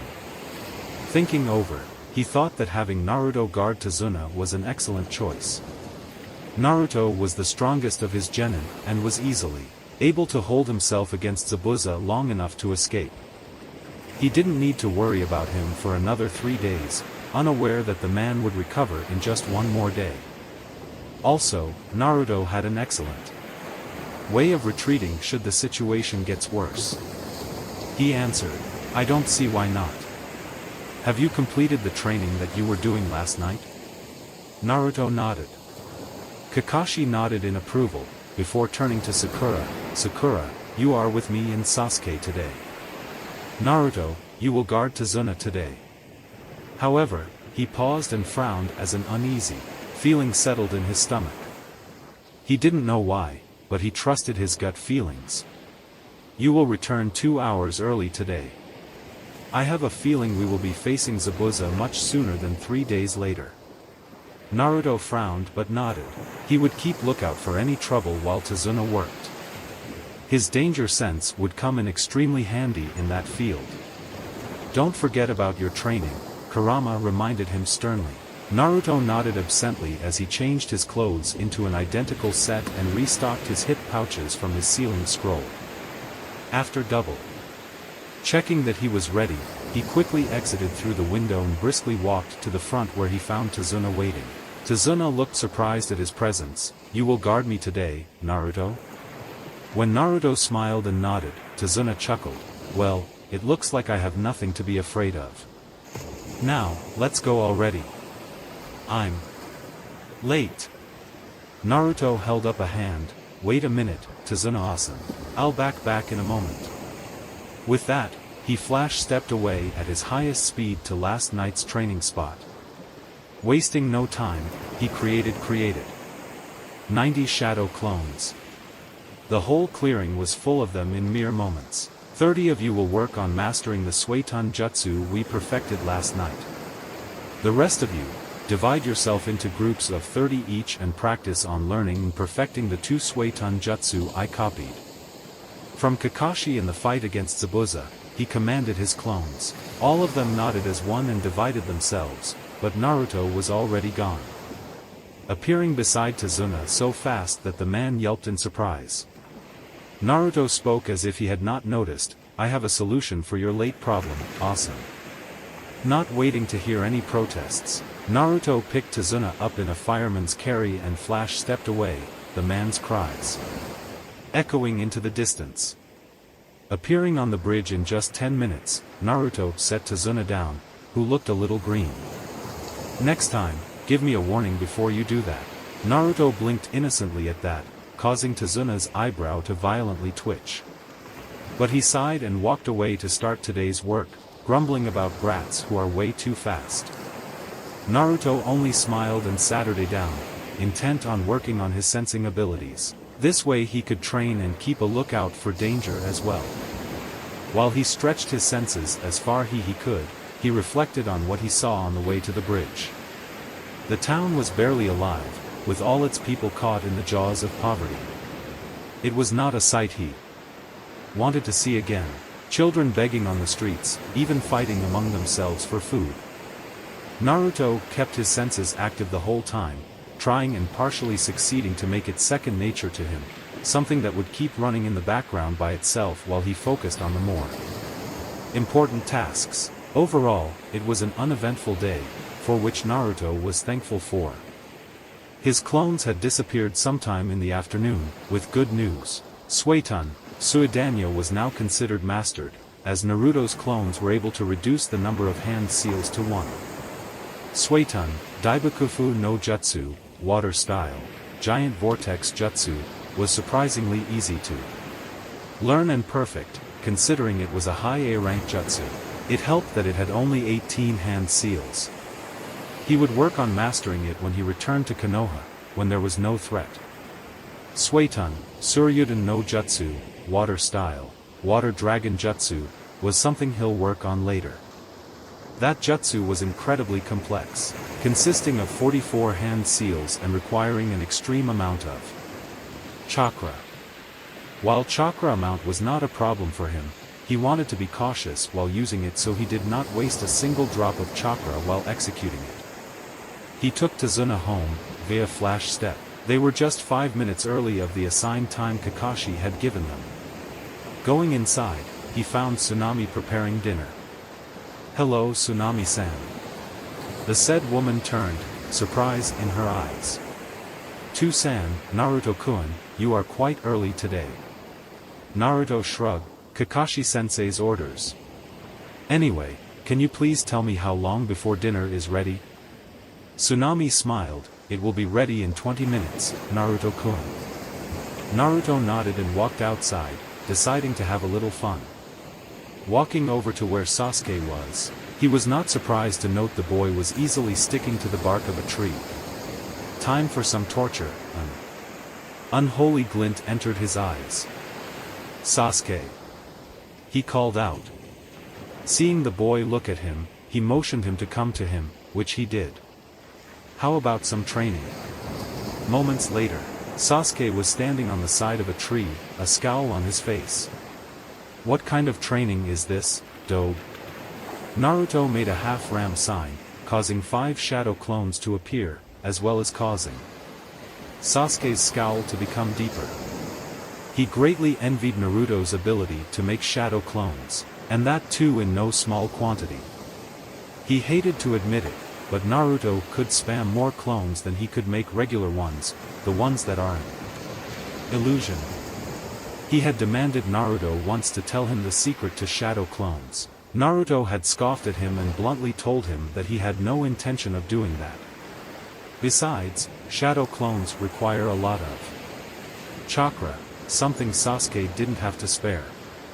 He may not have his Sharingan, but once he had it, he had every intention to copy Naruto's jutsus. But the problem was, for a Sharingan to successfully copy a jutsu, all the hand seals must be performed. Sasuke had noticed that almost all of the jutsus he had seen Naruto executing, they were done with only 1 or 2 hand seals. The Shadow Clone Jutsu was done only with a half-ram, which meant Sasuke could not copy any of them.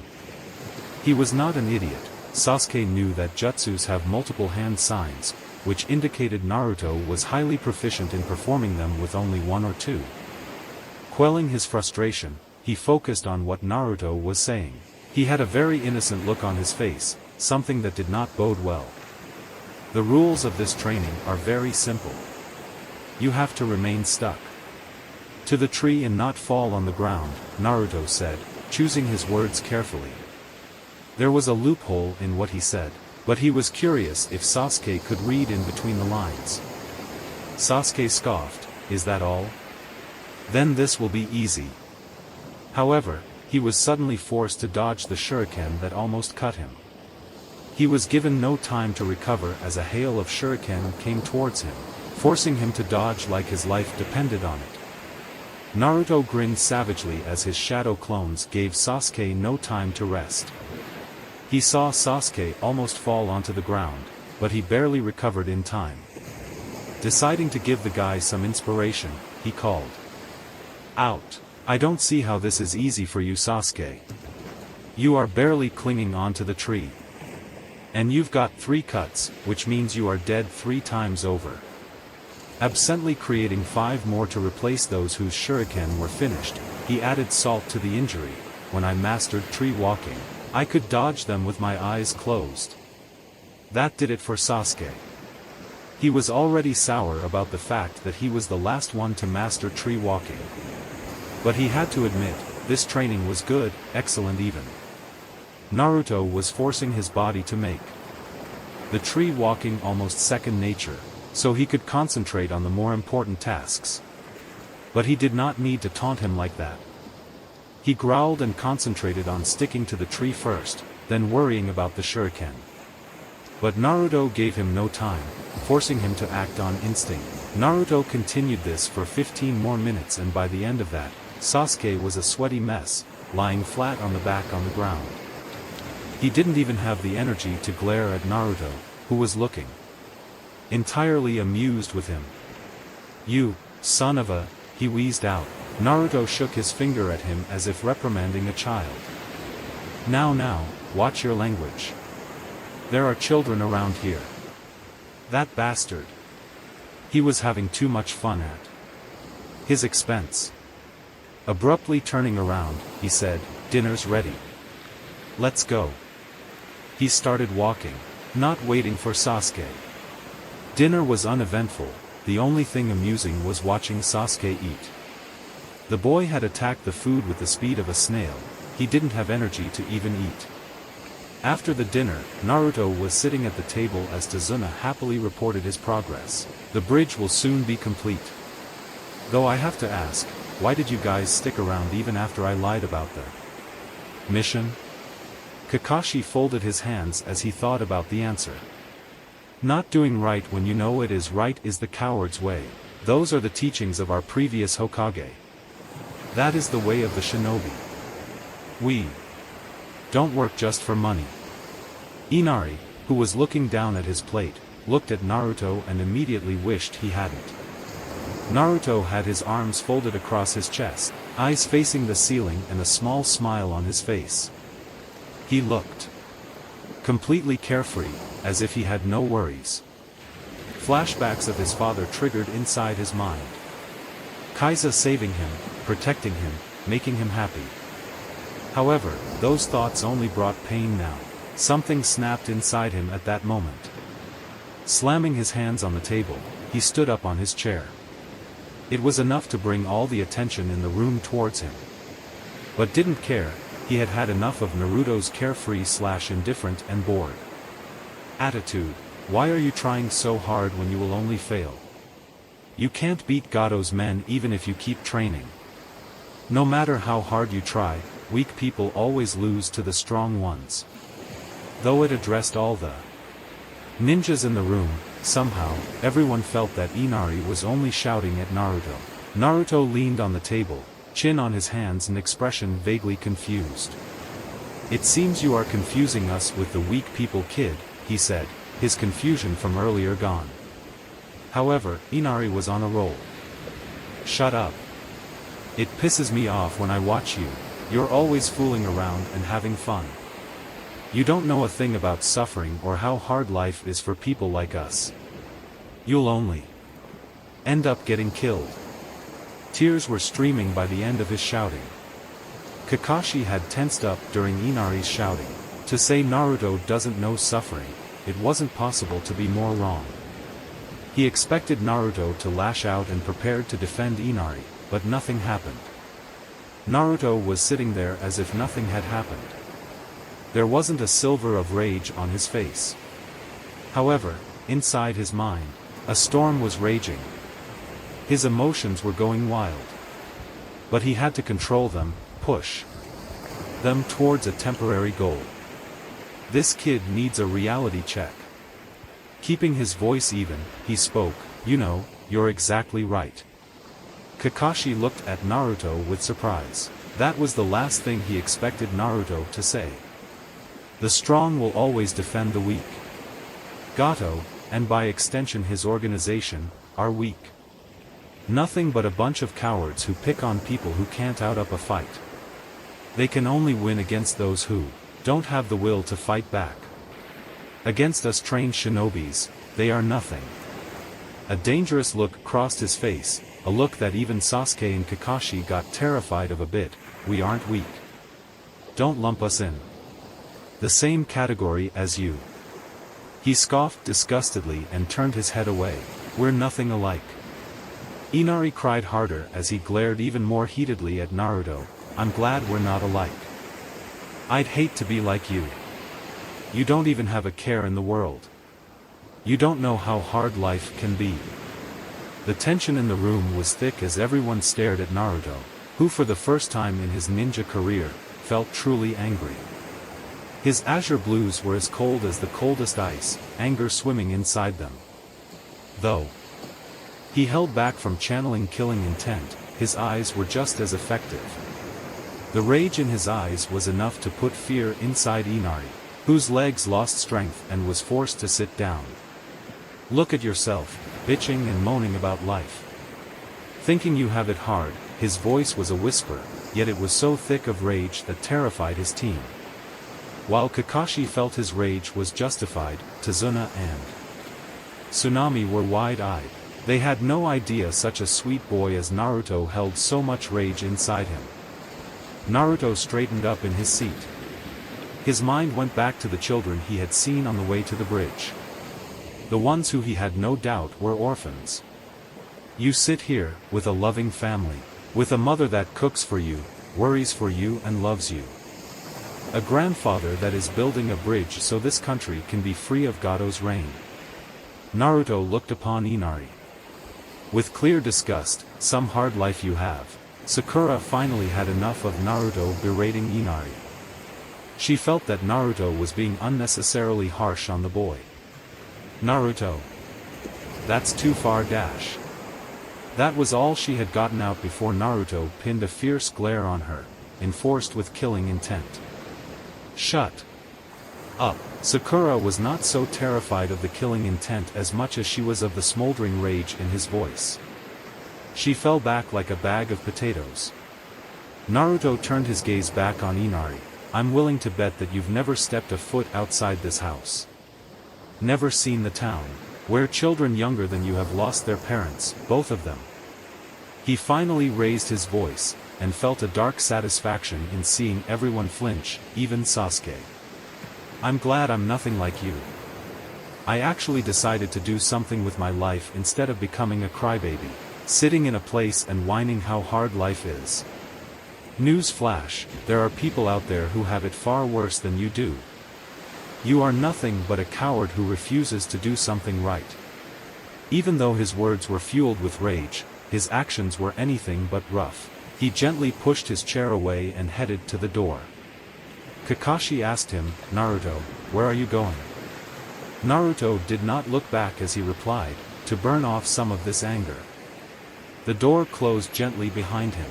Everyone wondered what caused Naruto to have such a strong reaction to Inari's words. Inari sniffled before he too ran out of the door. That was a disaster, though not entirely unexpected, Kakashi thought, putting his book aside for the moment. He followed Inari out to the back, where the boy was watching the ocean. Do you mind if I join you? Asked Kakashi, startling Inari. Kakashi sat beside Inari, both looking out at the ocean. Naruto didn't say any of that out of spite. He's just a bit stubborn is all, Kakashi gently said. While what Naruto had said was the cold, bitter truth, the weight of those words was not something an 8-year-old can handle. Naruto was different, he had been handling such weight ever since he learned to walk on his feet. Naruto is just like you in the regard that he has no father. That was a lie. Kakashi knew that Naruto knew who his father was, but Naruto had no memories of him. In fact, Naruto has no memories of his parents at all. They were taken away from him at his birth, so he doesn't understand what parents are. He also had no friends, he explained. Inari's head lifted up to face Kakashi, confusion in his eyes. Kakashi continued, however, there wasn't a single moment when I saw him cry or get sulky. That was true, Naruto, until now, had faced the difficulties of life head-on and won, becoming stronger after defeating each challenge. He is desperate to make people recognize him, Kakashi said. Even now, when Naruto had a bored/indifferent expression on almost all the time, Kakashi could see it in his eyes. The hope that someone will recognize him for who he is was naked for all the world to see. Unfortunately for Naruto, the world acted ignorant. Kakashi chuckled softly, he got bored of crying at the world a long time ago. Inari looked down, beginning to understand what Kakashi was trying to say. Naruto was not born strong, he chose to get strong so he could live his life in a better way. Naruto knows where true strength comes from, just like your father. In fact, Naruto might be someone who understands you the most, Kakashi said. Inari was slowly understanding that Naruto might be the only one who was most similar to Inari. Kakashi, I smiled, the words that he said to you earlier, he's probably told himself that over and over again. Naruto flashed to his training spot, fists tightly clenched. He felt a little bit of guilt creep over him for shouting at such a young kid, but that feeling was easily overshadowed by the rage he was feeling. The nerve of that brat. I don't know any suffering. He won't last a day living my life, he raged inside his mind. Kurama kept quiet, but was concerned for his host. He decided to let Naruto burn his anger off by himself, instead of talking it out of him. Making a half-ram sign, causing 100 shadow clones to appear. He was about to charge in head first and eliminate them in the most brutal ways he could think of, but visibly forced himself to think logically. This could be an opportunity for training. It slipped his mind completely that he would be too exhausted to go the bridge tomorrow. He dispelled half of the clones, causing the other half to look at him in confusion. We will try to reduce the number of hand seals in Suiton, Daibakufu no Jutsu from 18 to 10 for now. He could reduce them further when he was back in Konoha. The clones nodded as one and Flash stepped to the nearest water body, eager on getting it done by tonight. As he Flash stepped after them, he frowned and thought, I really should learn the body flicker technique. Flash step is good and all, but it is for short distance purposes, not to mention I can quickly travel long distances, much faster than Shunpa. Also, the body flicker is good for traveling quickly where I haven't marked. As he saw the clones working, he considered another idea. I wonder if the Nidame has a scroll written on how to draw water from nothing. It would be incredibly useful in Suiton Jutsus and survival as well. The whole night Naruto worked on reducing the hand seals of the Suiton Jutsu. He was able to bring it down to 10, but it left him incredibly exhausted. He was barely able to drag himself back to Tazuna's house, and as soon as he was in front of his futon, he fell face first, asleep before even hitting the mattress. That is how Kakashi found him when he woke up. He woke Sasuke up, who looked at Kakashi, who was motioning him to be quiet, pointing at Naruto. Sasuke understood and they both quietly got ready. Heading downstairs, they found Sakura eating breakfast on the table. Her eyes held confusion when she saw a member missing. Sensei? Sasuke-kun? Where is Naruto? Sasuke spoke up before Kakashi could. That idiot trained so hard that he's knocked out. He won't be coming with us today. Kakashi nodded in agreement. They quickly had their breakfast and stood up, ready to leave. As they went outside, Kakashi turned to Tsunami, please take care of Naruto. He's exhausted himself after training and won't be coming with us today. Tsunami frowned in concern, are you feeling well enough, Kakashi-san? Kakashi rubbed the back of his head and chuckled, yeah, I'm good. Tazuna nodded, well then, let's be off. They walked away after that. Zabuza and Haku gazed at the workers on the bridge from their boat. Now is the time to attack, he murmured as he drew his blade. Naruto's eyes snapped open and immediately closed due to the brightness in the room. Groaning, he got up and slowly opened his eyes, letting them adjust. Damn, I trained too much last night, he thought. He checked his chakra reserves and winced slightly. They were a little less than half. Guess I did push myself too much last night, he thought. Oh, you think? Kurama's voice oozed sarcasm. Naruto winced again, sorry Kurama. But I was a bit angry last night, he defended himself. Kurama snorted, a bit? Brat, you scared the hell out of everyone. A bit is an understatement. I'm proud of you. Naruto shrugged and got up, noticing for the first time that the bed around him were empty. Eyes narrowing, he deduced that Kakashi must have decided to let him recover today rather than come with them. He quickly completed his morning rituals and dressed up. Tying his hair into a neat ponytail, he ran downstairs to the dining room, where Tsunami was washing the dishes. She turned to him and smiled, ah, Naruto-kun. If you are wondering where everyone is, your sensei said to let you rest today. Naruto nodded. He figured as much, however, he could feel somehow that today would be different and as such, he needed to get to the bridge. Reaching into his left hip pouch, he pulled out a small black pill. I've got no choice but to eat this, he thought as he put the food pill in his mouth. It would allow me to fight 3 days straight without rest, but I would be left totally exhausted at the end of that. He grimaced at the taste. It tastes like shit, though. Not even 10 seconds after he had swallowed it, he felt his chakra getting replenished to the maximum. Hell, he even felt it expand a bit. His hunger disappeared, making him smirk. Time to go, he thought, his smirk getting replaced with his neutral scowl. Itakemesu, he called out as he departed. He had managed to master another level of his resistance seal in 1 week of training, increasing his raw speed even more. He tree-hopped normally, choosing to conserve his energy for the battle he somehow knew will happen. As he crossed a clearing, his eyes landed on something, making him stop. That's interesting. Tsunami was cleaning up the kitchen when she heard the sound of the door breaking.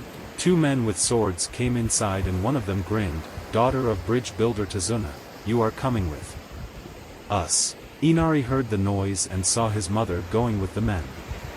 He felt afraid, however, he forced himself to remain strong. I will save my Ka-san. Flashes of how Naruto called him weak fueled his courage. Naruto arrived back at the house just in time to see 2 wannabe samurai rushing at Inari, swords drawn. Wasting no time, he immediately released his seals and Flash stepped to Inari, quickly grabbing the mother-son duo and Flash stepping back just in time too. The sword sliced at the space where he was a moment ago. The thugs were dumbfounded. What just happened? Only then they noticed that Tsunami was gone. They turned around and saw a blonde kid in dark blue clothes, holding Tsunami and Inari a safe distance away. The presence of a Hitayate beneath his left shoulder confirmed the fact he was a ninja. Naruto settled Tsunami down, cut her ropes. Tsunami-san, please stay behind me. Inari, good job on keeping them here, he smiled. Inari brightened up at the compliment. Turning to face the thugs, he adopted the expression when he was dealing with thugs who had no brains. An indifferent expression to convey that he didn't feel threatened at all. It served as an excellent way to piss them off. Every time. Sogato sent Dumb and Dumber to kidnap a woman. I'm not surprised at all. He kept his tone light enough so they would lose their cool. The one wearing the hat scowled and said, you are just an incompetent ninja that Tazuna hired, aren't you? Naruto pretended to inspect his nails. Incompetent? I don't know about that. I literally snatched Tsunami-san from you and you didn't even notice. The one with the eye patch scoffed angrily and said, let's see how you stop us. With that, both of them prepared to rush at Naruto, intent on slicing him into pieces. Naruto decided some mind games were in order. Snorting, he pointed his finger towards them. If anything, you are the ones incompetent. You failed to notice the 2 clones standing behind you. As he predicted, the 2 stupidly turned their backs towards him to inspect behind them. Finding no one, their eyes widened. He tricked us. But it was already too late. Naruto Flash stepped in between them and delivered a flawlessly executed split kick to their heads, easily knocking them unconscious and sending them on the opposite sides of the aisle and down the river. He doubted they would survive. He suddenly realized that he just performed his first kill. He had just ended another being's life. However, instead of puking his guts out like he thought, he only felt empty. He waited for some terrible feeling. That one got after their first kill, but nothing came. And somehow, it made him feel even worse. Tsunami and Inari watched with growing horror as both men went flowing down the river. They turned to watch Naruto, who only had a blank expression on his face. Concern grew in Tsunami and she reached up to touch his shoulder. Naruto-kun. Naruto snapped out of his trance and looked at her. Regaining his senses, he gave a serious look to Tsunami. Tsunami-san, I must get going now. Putting 2 fingers onto the ground, he easily sensed his team's chakra and 2 other signatures, one of them very familiar and the other distinctly familiar. Zabuza has already arrived on the bridge, he declared, ignoring Tsunami gasp. He had to get there quickly. Turning to Tsunami, he said, go inside the house and lock every door and window. Make sure no one can get inside, he warned her. The mother nodded and immediately went back inside the house. Naruto turned his gaze in the direction of the bridge. It was good that he had put his Hiraishin formula at one end of the bridge. He was gone in a blue flash. Things had escalated on the bridge as soon as the team and Tazuna got there. They had got there to see all the workers bleeding. "What's this?" Tazuna exclaimed, rushing up to one of them, the only one who seemed to be awake. "What happened?" A monster," the worker muttered, gritting his teeth in pain, just as a thick mist rolled in. "Here they come," Kakashi said as Tazuna backed up, and the ninja took up a defensive formation around him. "Long time no see, Kakashi," came Zabuza's voice through the mist. "I see you're still with those brats." "He's shaking again, poor kid. Where's the blonde one though? He was at least decent than the wimps you have with you now," he taunted. Sasuke grit his teeth at that. Even when Naruto wasn't here, the enemy still acknowledged him. Kakashi felt a surge of pride at Zabuza's taunt. Naruto was already making waves if a missing nin was acknowledging him. He replied back, "Sorry, but he's on a separate assignment. You get to deal with us today." There was no need to mention that the assignment was to sleep. A group of Zabuza's clones surrounded them. Sasuke gave a small grin and put up a brave face. "I'm just excited to see you again." Kakashi ordered, "Do it, Sasuke." Sasuke disappeared in a sudden burst of speed and mere moments later, all the Zabuza clones splashed into water. "Hm."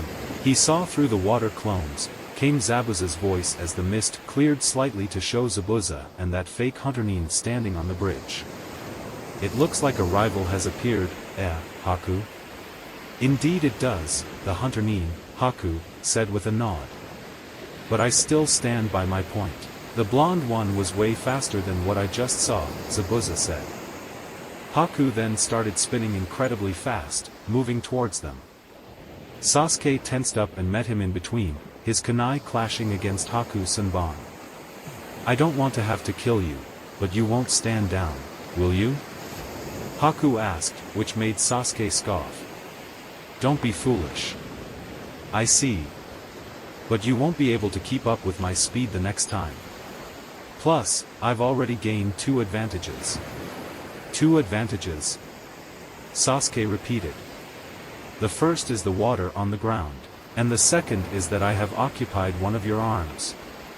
You will now only be able to run from my attacks."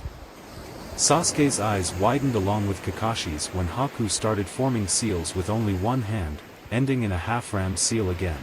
The water around them suddenly rose into the air and formed needles, which all flew straight toward Sasuke. Haku leapt away just in time, but it seemed Sasuke got caught in the barrage. Haku got his answer when he saw Sasuke had jumped up and was throwing shuriken at him. Haku neatly backflipped to avoid them, but when he looked up again, Sasuke was gone.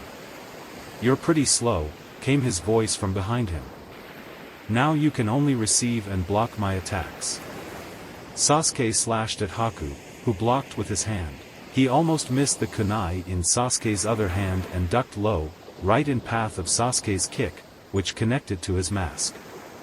Zabuza couldn't believe it. Haku lost in speed? Sasuke couldn't help himself. "Looks like my speed is better than yours."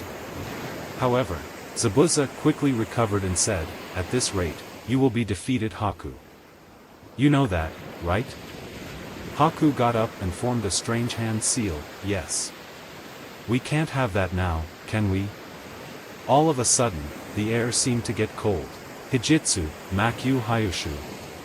Secret technique, demonic ice mirrors. The water on the ground around Sasuke suddenly rose up to form plates of water, which froze and took on an appearance akin to that of a mirror. The mirrors rose up and formed a dome around Sasuke, who looked nervous for the first time in the fight. Haku moved towards one of them and seemingly stepped into it. He appeared in one mirror, but as Sasuke moved to smash it, Haku appeared in every single one of the mirrors surrounding him. "Well then, shall we begin?" Haku asked. "I'll show you my real speed." One Senbon attack came, then another, and another, all of them too fast for Sasuke to avoid. Screams of pain tore from his throat. "Sasuke!" Kakashi moved forward to help his student, but Zabuza blocked his way. "I'm your opponent, remember? Your student's a goner, now that Haku has him trapped inside." Sasuke attempted a great fireball, but it was utterly useless. There wasn't even a scratch on the mirror. His screams continued. Sakura couldn't take the screams anymore, and with a shout of "Sasuke-kun," moved to help him, completely abandoning Tazuna and leaving him unprotected. She threw a kunai to him, but Haku came halfway out of a mirror and caught it with ease. "I don't think so," he said. Sakura paled. "He caught it?" "Well, that's what happens when you fail to put the enemy in your equation." Everyone turned towards the voice coming from the side of the mirrors. However, Haku was too slow to react. A knee caught him in the chin, easily sending him out of the mirrors. Naruto landed in a crouch, all ready for battle. Sasuke opened an eye and saw Naruto just outside the dome. "Show off," was all he could get out before trying to get some air in his lungs from all the screaming. Standing up, he assessed the situation. Kakashi was about to engage Zabuza, the fake hunter Nin was out of his dome and Sakura had just suffered one of her stupidity bouts. Oh, and Sasuke was trapped. "I can work with this." Zabuza was paying attention to how Naruto was assessing him. "It's that blonde again." He was fast enough to catch Haku off guard, and it looked like he wasn't even trying. Eyes narrowing, he turned his attention back to Kakashi. Haku recognized the boy. "It's him, from the forest." Apparently the wait got boring for Zabuza, who threw 4 shuriken at Naruto. Naruto's danger sense activated and he saw them coming in slow motion. Preparing to flip out of the way, he was shocked when Senbon collided with the shuriken. Everyone had the same thought on their mind. Why did he save Naruto? "Zabuza-sama, please let me deal with this," Haku requested. Kakashi found himself in a tight spot. Sakura couldn't move from her spot, and if Kakashi moved to help Sasuke, he would leave Tazuna open to Zabuza. Naruto critically assessed Haku. "I assume you are the one who put this dome up. You have an ice bloodline limit, don't you?" Haku stiffened, as did Zabuza and Kakashi. "Your brat's smart, Kakashi," Zabuza said to Kakashi, who only narrowed his eye. Haku spoke. "You are quite perceptive, Naruto-kun. However, you can't help your friend in any way." Sasuke chose this moment to throw a kunai at Haku, who simply tilted his head out of the way. "I didn't forget about you." Sasuke grit his teeth. This was getting bad, very fast. Haku turned to Sasuke. "I would have liked for you to just lie there quietly, but I guess I can't expect that." "Very well, I will finish dash." That was all he got out before his face met with Naruto's shoe again. He was thrown back almost 7 feet by Naruto, who was looking at him like he was an idiot. Who turns their face away from an opponent to talk, you idiot? However, Haku was not the only one shocked. Sasuke, Sakura, Kakashi and Zabuza were thinking along a similar wavelength. He was fast enough to catch me off guard the same way, a second time. Since when was Naruto so fast? That dope, I didn't even see him move. Well done Naruto. Keep him busy. Things are getting interesting, now that Sasuke brat might actually have a chance of making out alive.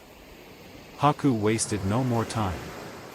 Merging back into the mirror, Sasuke had to hold back a groan at what he was about to go through. He was unprepared, however, for Naruto to suddenly appear before him. Naruto already had a vague idea of what was about to happen and so, he summoned 4 shadow clones. Taking up a pentagonal position around Sasuke, all 5 Narutos mentally called out while making the Tiger Seal, Suiton, Suijin Hiki. Water Style, Water Wall. A wall of water rose before each of the clones from the water beneath their feet, who manipulated it to cover their heads as well. Sasuke, Naruto called out in a low voice. Sasuke turned to look at him and saw him keep the tiger hand seal up. This is only a temporary solution. Whatever he's gonna throw at us dash. Senbon. Naruto rose his eyebrows. Okay, Senbon it is. They will pass through anyway then. I want you to be on guard in case he comes out of the mirrors. As Naruto predicted, Senbon came at them from all the directions. Naruto and his clones made their wall as thick as possible. Senbon still passed through, but it was clear that they were not doing as much damage as before. They weren't even dispelling the clones. Haku didn't know that Naruto had enforced them with chakra. I have to destroy those clones, he thought. It was only for a fleeting moment, but Naruto and his clones caught it. It all happened in slow motion. Haku splashed through the wall and swung around a Senbon, but Naruto's clones were busy maintaining the wall, so they weren't able to react in time and got dispelled. Naruto himself dodged the Senbon with a hair's breadth. As soon as the wall was down, Haku flashed back into the mirror. Your defense is meager. You cannot hope to win against me. However, Naruto had come up with a way to distract Haku. Interesting technique, this is. Moves partially into spacetime, if I'm not wrong. You can move from mirror to mirror with enhanced speed. Since time is relative to speed, everything must move in slow motion for you, he smirked, hoping to throw Haku off. Sasuke gaped at the blonde. How the hell did he figure that out? Naruto had his own thoughts going. He has been maintaining these mirrors for quite a while now. His chakra reserves have to have depleted by now. Time to check. Making a snake seal, he took a deep breath. Futon, Kaze Jirai no Jutsu. Wind style, wind torpedo technique. A ball of wind shot towards the mirrors and exploded with great force upon contact. Naruto was pleased to see the results. There was a crack. A big one. Sasuke's jaw dropped even further. How did it crack? My fireball couldn't even scratch it. Naruto decided to ignore him for the moment. However, Haku reformed the mirror and continued with his assault, this time aiming at Naruto's vital spots. Naruto smirked and prepared to blow the Senbon away. He summoned 2 clones to guard his back, however, one immediately got dispelled, leaving him open to attack. And since Naruto was in the middle of performing a jutsu, he couldn't make any more clones. Senbon raced towards his unguarded side and he prepared to duck in response to his danger sense. Sasuke saw how confident Naruto was in this situation. How he never showed any fear, instead opting to instill fear into his opponent's mind, hoping to instill doubt.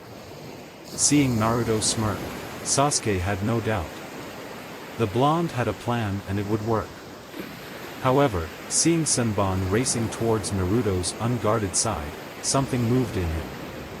He was able to see them in slow motion. He could see everything with crystal clarity, and he knew what to do. He jumped between the Senbon and Naruto, taking the full force of them. Naruto turned around and his eyes widened on seeing Sasuke take the attack. Not dropping his guard, he spoke with clenched teeth. What the hell was that, Sasuke? Why did you do that? Sasuke was losing consciousness fast, so he spoke, I don't know. My body just moved on its own. My brother is still out there somewhere. Don't die, Naruto. With that, he fell unconscious. Naruto couldn't check if Sasuke was really dead without dropping his guard, so he was forced to assume the worst-case scenario. Sasuke was likely close to death, or was already dead. Unimaginable anger washed over him, making him tremble slightly. Unknown to him, a layer of extremely dense orange chakra began to cover him. Kurama's voice rang out in his head. Naruto. You are drawing on my chakra in your anger. Calm down, or you'll be nothing more than a berserker. Naruto argued back, he killed Sasuke. How do you not expect me to get angry? Kurama snarled, this is not the time to lose your mind, Naruto. I did not train you to be so weak against your emotions. Control them, flow with them in such a way that they become your weapon against your enemy. The anger in Kurama's voice snapped him out of his anger. Only then he noticed that Haku was still throwing Senbon at him, but an orange cloak prevented them from making contact with his skin. Kurama's chakra, he realized. Zabuza and Kakashi both halted at the feeling of the strange chakra. What is that chakra? It's too strong to be Kakashi, Zabuza thought, perplexed at the new presence. However, Kakashi perfectly recognized the chakra. This is bad. I need to end this fast in case the seal has loosened. Turning to Zabuza, he spoke, we're both busy men, Zabuza. How about we use one last move, winner take all, you know. Zabuza grinned under his bandages, sounds interesting. The faster I kill you, the faster I get paid. Naruto shook his head and refocused on Haku, who was still throwing his Senbon. Immediately, a new plan began to form in his mind. Kurama's slowly drawing his chakra back into the seal, which means I won't be protected for long. That Hunter Nin is insanely fast, but not that fast that it can't be tracked by me if my danger sense remains activated, or Sasuke's Sharingan, which, if I'm not mistaken, allowed him to see the path of the Senbon and jump to protect me. There's no time for exploding tags as well, I have to time it perfectly. If I'm late for even a single moment, he will see through my plan. Naruto finished planning and put it in motion. He took out a kunai, put his Hiraishin formula on it and threw it on the ground, at the base of one of the mirrors. He repeated this until the kunai were in a hexagonal pattern. Then he flashed. Haku was honestly perplexed at what Naruto was trying to do. Those kunai, even if they were wrapped with an explosive tag, would not damage his mirrors. But he would have to finish this quickly, his chakra was starting to get dangerously low. He doubled his attacks on Naruto, who seemed to be waiting for the attacks to hit him. At the last moment, he seemingly disappeared. Haku's eyes widened as he saw that Naruto was now at a position opposite to his previous position. The scary part was, Haku didn't even see him move. A blue flash was all he saw. Recovering, he attacked Naruto at his new position, who flashed away again. This continued for a few more times before Haku decided to end it. His chakra was almost exhausted, so he would have to step out and attack Naruto's back as fast as he could. Naruto was flashing and dodging the Senbon with ease due to the slow perception given to him by his danger sense coupled with the speed of Hiraishin. He was playing the waiting game. He knew Haku was close to getting exhausted and he would attack Naruto's back because he no longer had the chakra for a direct confrontation with Naruto, who had yet to feel a drain on his reserves. Sure enough, his danger sense alerted him that the Hunter Nin was exiting a mirror from behind him, attacking his back. This was what he was waiting for. He immediately flashed away to another kunai to his side, watching with satisfaction how the Hunter Nin missed him, toppling forward. That was the moment he struck. Naruto's chakra was incredibly dense, so it augmented his physical traits greatly. He was faster, stronger, agile than majority people of his age. So when Naruto directed his chakra and condensed it into his fist, the force was something that would have sent someone of his size flying a dozen meters away. His fist made perfect contact with the Hunter Nin's cheek. Coupled with the momentum of his flash step, Naruto slammed Haku into the mirror, breaking it like it was nothing more than a hard sheet of paper. Haku was sent flying back from the force of the fist, all his mirrors shattered. He could not believe Naruto was this strong. To have a way to avoid his Senbon within the dome, chakra dense enough to crack his mirrors. He was pretty sure his jaw was cracked, although it would have been broken if not for his mask, which was now shattered. It was a miracle he wasn't knocked out. Naruto looked with shock at the Hunter Nin who was now revealed to be Haku. He couldn't help but feel hurt at how a person who he thought understood what Naruto stood for so perfectly would hurt his comrade. Haku gazed at Naruto with a blank expression. Why won't you kill me, when I've killed your friend? Naruto turned to look at Sasuke, who resembled more a pin cushion than a human. A brief surge of anger hit him, causing him to punch Haku straight in the gut. The force behind the hit knocked Haku down to his knees, but he knew Naruto had held back. Fighting the pain, he spoke, was he not an important person to you? Naruto thought back to his meeting with Haku in the forest, where Haku had told him how had an important person, and how he would protect him. Zabuza's your important person, isn't he? He asked softly. Though he already knew the answer. Haku nodded in agreement. He then proceeded to tell him how he had important people other than Zabuza a long time ago. How his father tried to kill his mother. How he tried to kill Haku because of his bloodline. Haku had killed his own father in defense. He had suffered through the most terrible feeling there was, the feeling that no one wanted you. Then Zabuza found him, raised him. Haku felt like he was Zabuza's most trusted tool. Please kill me. Zabuza had Kakashi where he wanted him. Kakashi had no way of knowing where Zabuza was, but Zabuza was aware of everything that Kakashi was doing. Or so he thought. Kakashi apparently had another trick up his sleeve. He summoned his Ninken had tracked Zabuza through the mist.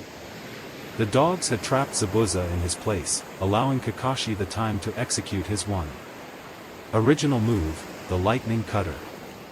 Raikiri. He held electricity in his hands, causing Zabuza's eyes to widen at the sheer amount of chakra Kakashi was exuding. That thing can cut through anything. Kakashi ran at Zabuza, intent on finishing this once and for all. Naruto found this so wrong, he just wanted to leave Haku alone. But it was evident, the pain that Haku carried. Zabuza was most like dead now, which meant Haku had no one left in the world. Again. Just kill him, Naruto, if only to spare him the pain, Kurama's voice came through. Naruto gripped his kunai so tightly that his knuckle had turned white. Nevertheless, he prepared himself. He channeled pure, wind chakra through his kunai, causing it to resemble a blue dagger. May you find peace in your death, Haku, he thought as he flash-stepped to Haku, his kunai going for his heart. However, there is a saying that you always know when the people important to you are in danger. Perhaps that was the reason that Haku was able to grab Naruto's arm in mid-swing. Naruto was more than shocked, he was stupefied. How the hell did Haku grab his arm? It was then he paid attention to his senses. Kakashi's chakra had taken the form of pure electricity. Wait, if Kakashi-sensei is still using jutsu, then that means Zabuza is still alive. As is to confirm his thoughts, Haku spoke, sorry Naruto-kun, but I can't die just yet. Making some one-handed seals, he disappeared in a shunshin. Damn it! Naruto cursed before he too, flash-stepped to Kakashi's location, just in time to see Haku getting impaled by Kakashi, whose handed was coated in electricity. Zabuza took this opportunity to swing his blade at Kakashi, who jumped back. Closing Haku's eyes, he proceeded to brutally disable Zabuza's arms by piercing them with kunai. Well, it seems the demon of the mist is nothing more than a failure. All of them turned to face the owner of the voice, who was revealed to be a rather short man. Sorry Zabuza, but you die here. You see, hiring official ninjas costs a lot of money, so I hired a missing ninja. Like you. If you ninja had killed each other, it would have saved me the trouble and the money. A nasty smirk crossed Gato's face. If you ask me, you're nothing more than a cute devil. Sorry for the skip, but everything after this is the same until Zabuza collapses. One of the thugs called them out, hey, don't think you bastards are off the hook. You just killed our only source of revenue. Now we will have to attack the town and steal all the valuables. The other thugs roared their agreement. Naruto turned to Kakashi, Sensei, do you have any way to take care of them all? Kakashi shook his head, an angry sigh escaping his lips, no. I used up too much of my chakra. Naruto grit his teeth. I could end this in mere moments, but I risk exposing the flying thunder god, damn it. He took a glance toward Sakura and Tazuna. Sakura had her head buried in Sasuke's chest and was sobbing her heart out. Just seeing Sasuke's body lying there unmoving caused his anger to resurface. Gritting his teeth, he turned to Kakashi, Kakashi-sensei, I want you to go back. Kakashi stared at Naruto, trying to figure what his student was up to.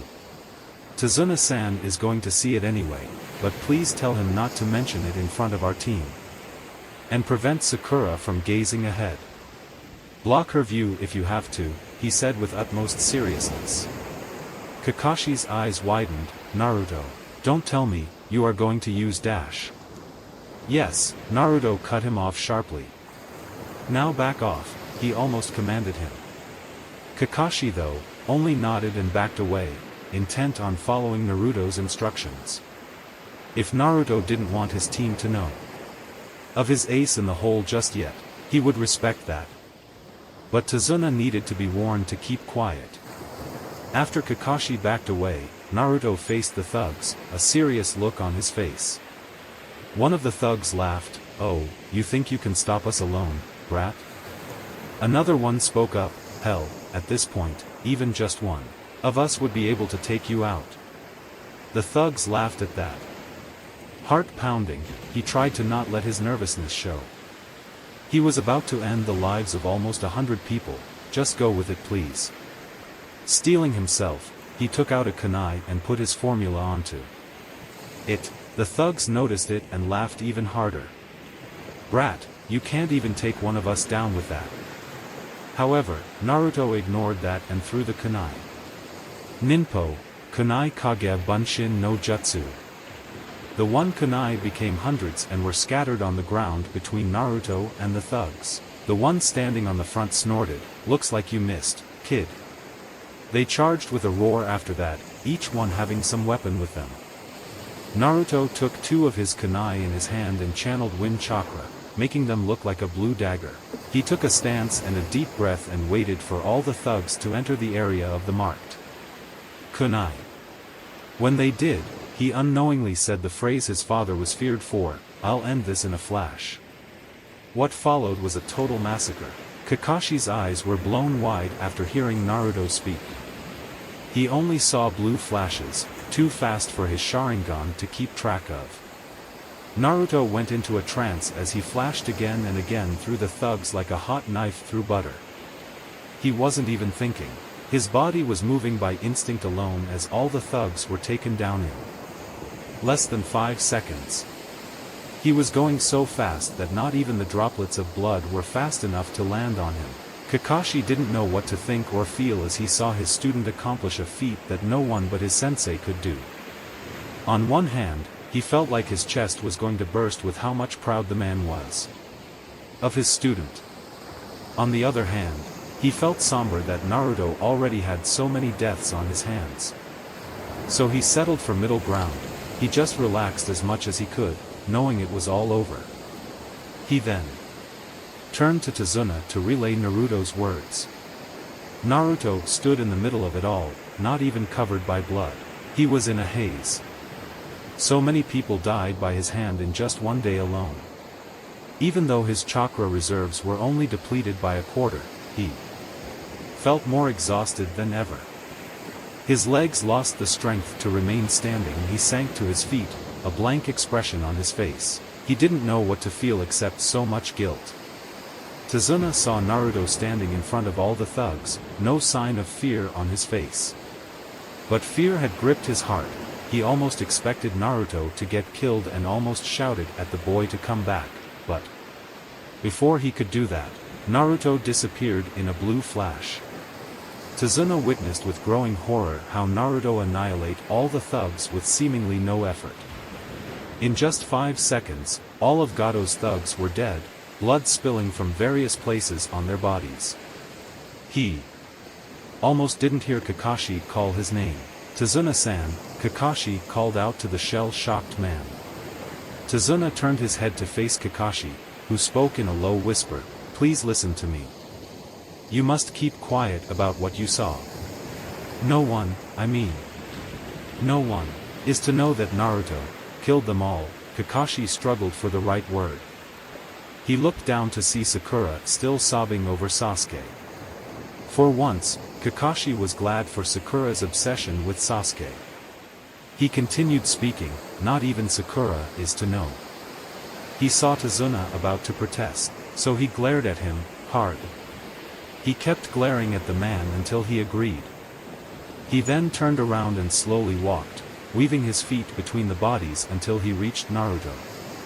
He knelt down beside the boy, who now had silent tears streaming down his face, finally realizing the weight of what he just did. Kakashi put his hand on Naruto's shoulder and spoke in a soft voice, "It's okay, Naruto. It's okay to feel like what you are feeling right now after what you just did. I am surprised though, that you didn't puke your guts out, but I would be more shocked to see no remorse on your face. Want to talk about it?" Naruto turned his teary eyes to Kakashi. "I feel so guilty.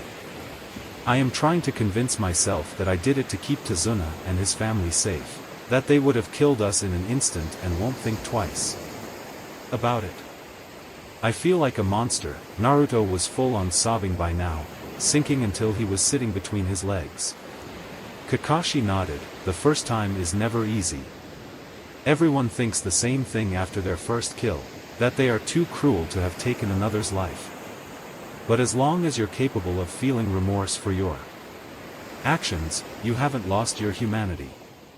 We are shinobi, and on missions we have to kill to protect those who can't protect themselves. Kakashi put his fingers on Naruto's chin and gently made him face him, but taking the life of a criminal who would kill innocent people without a second thought is not murder.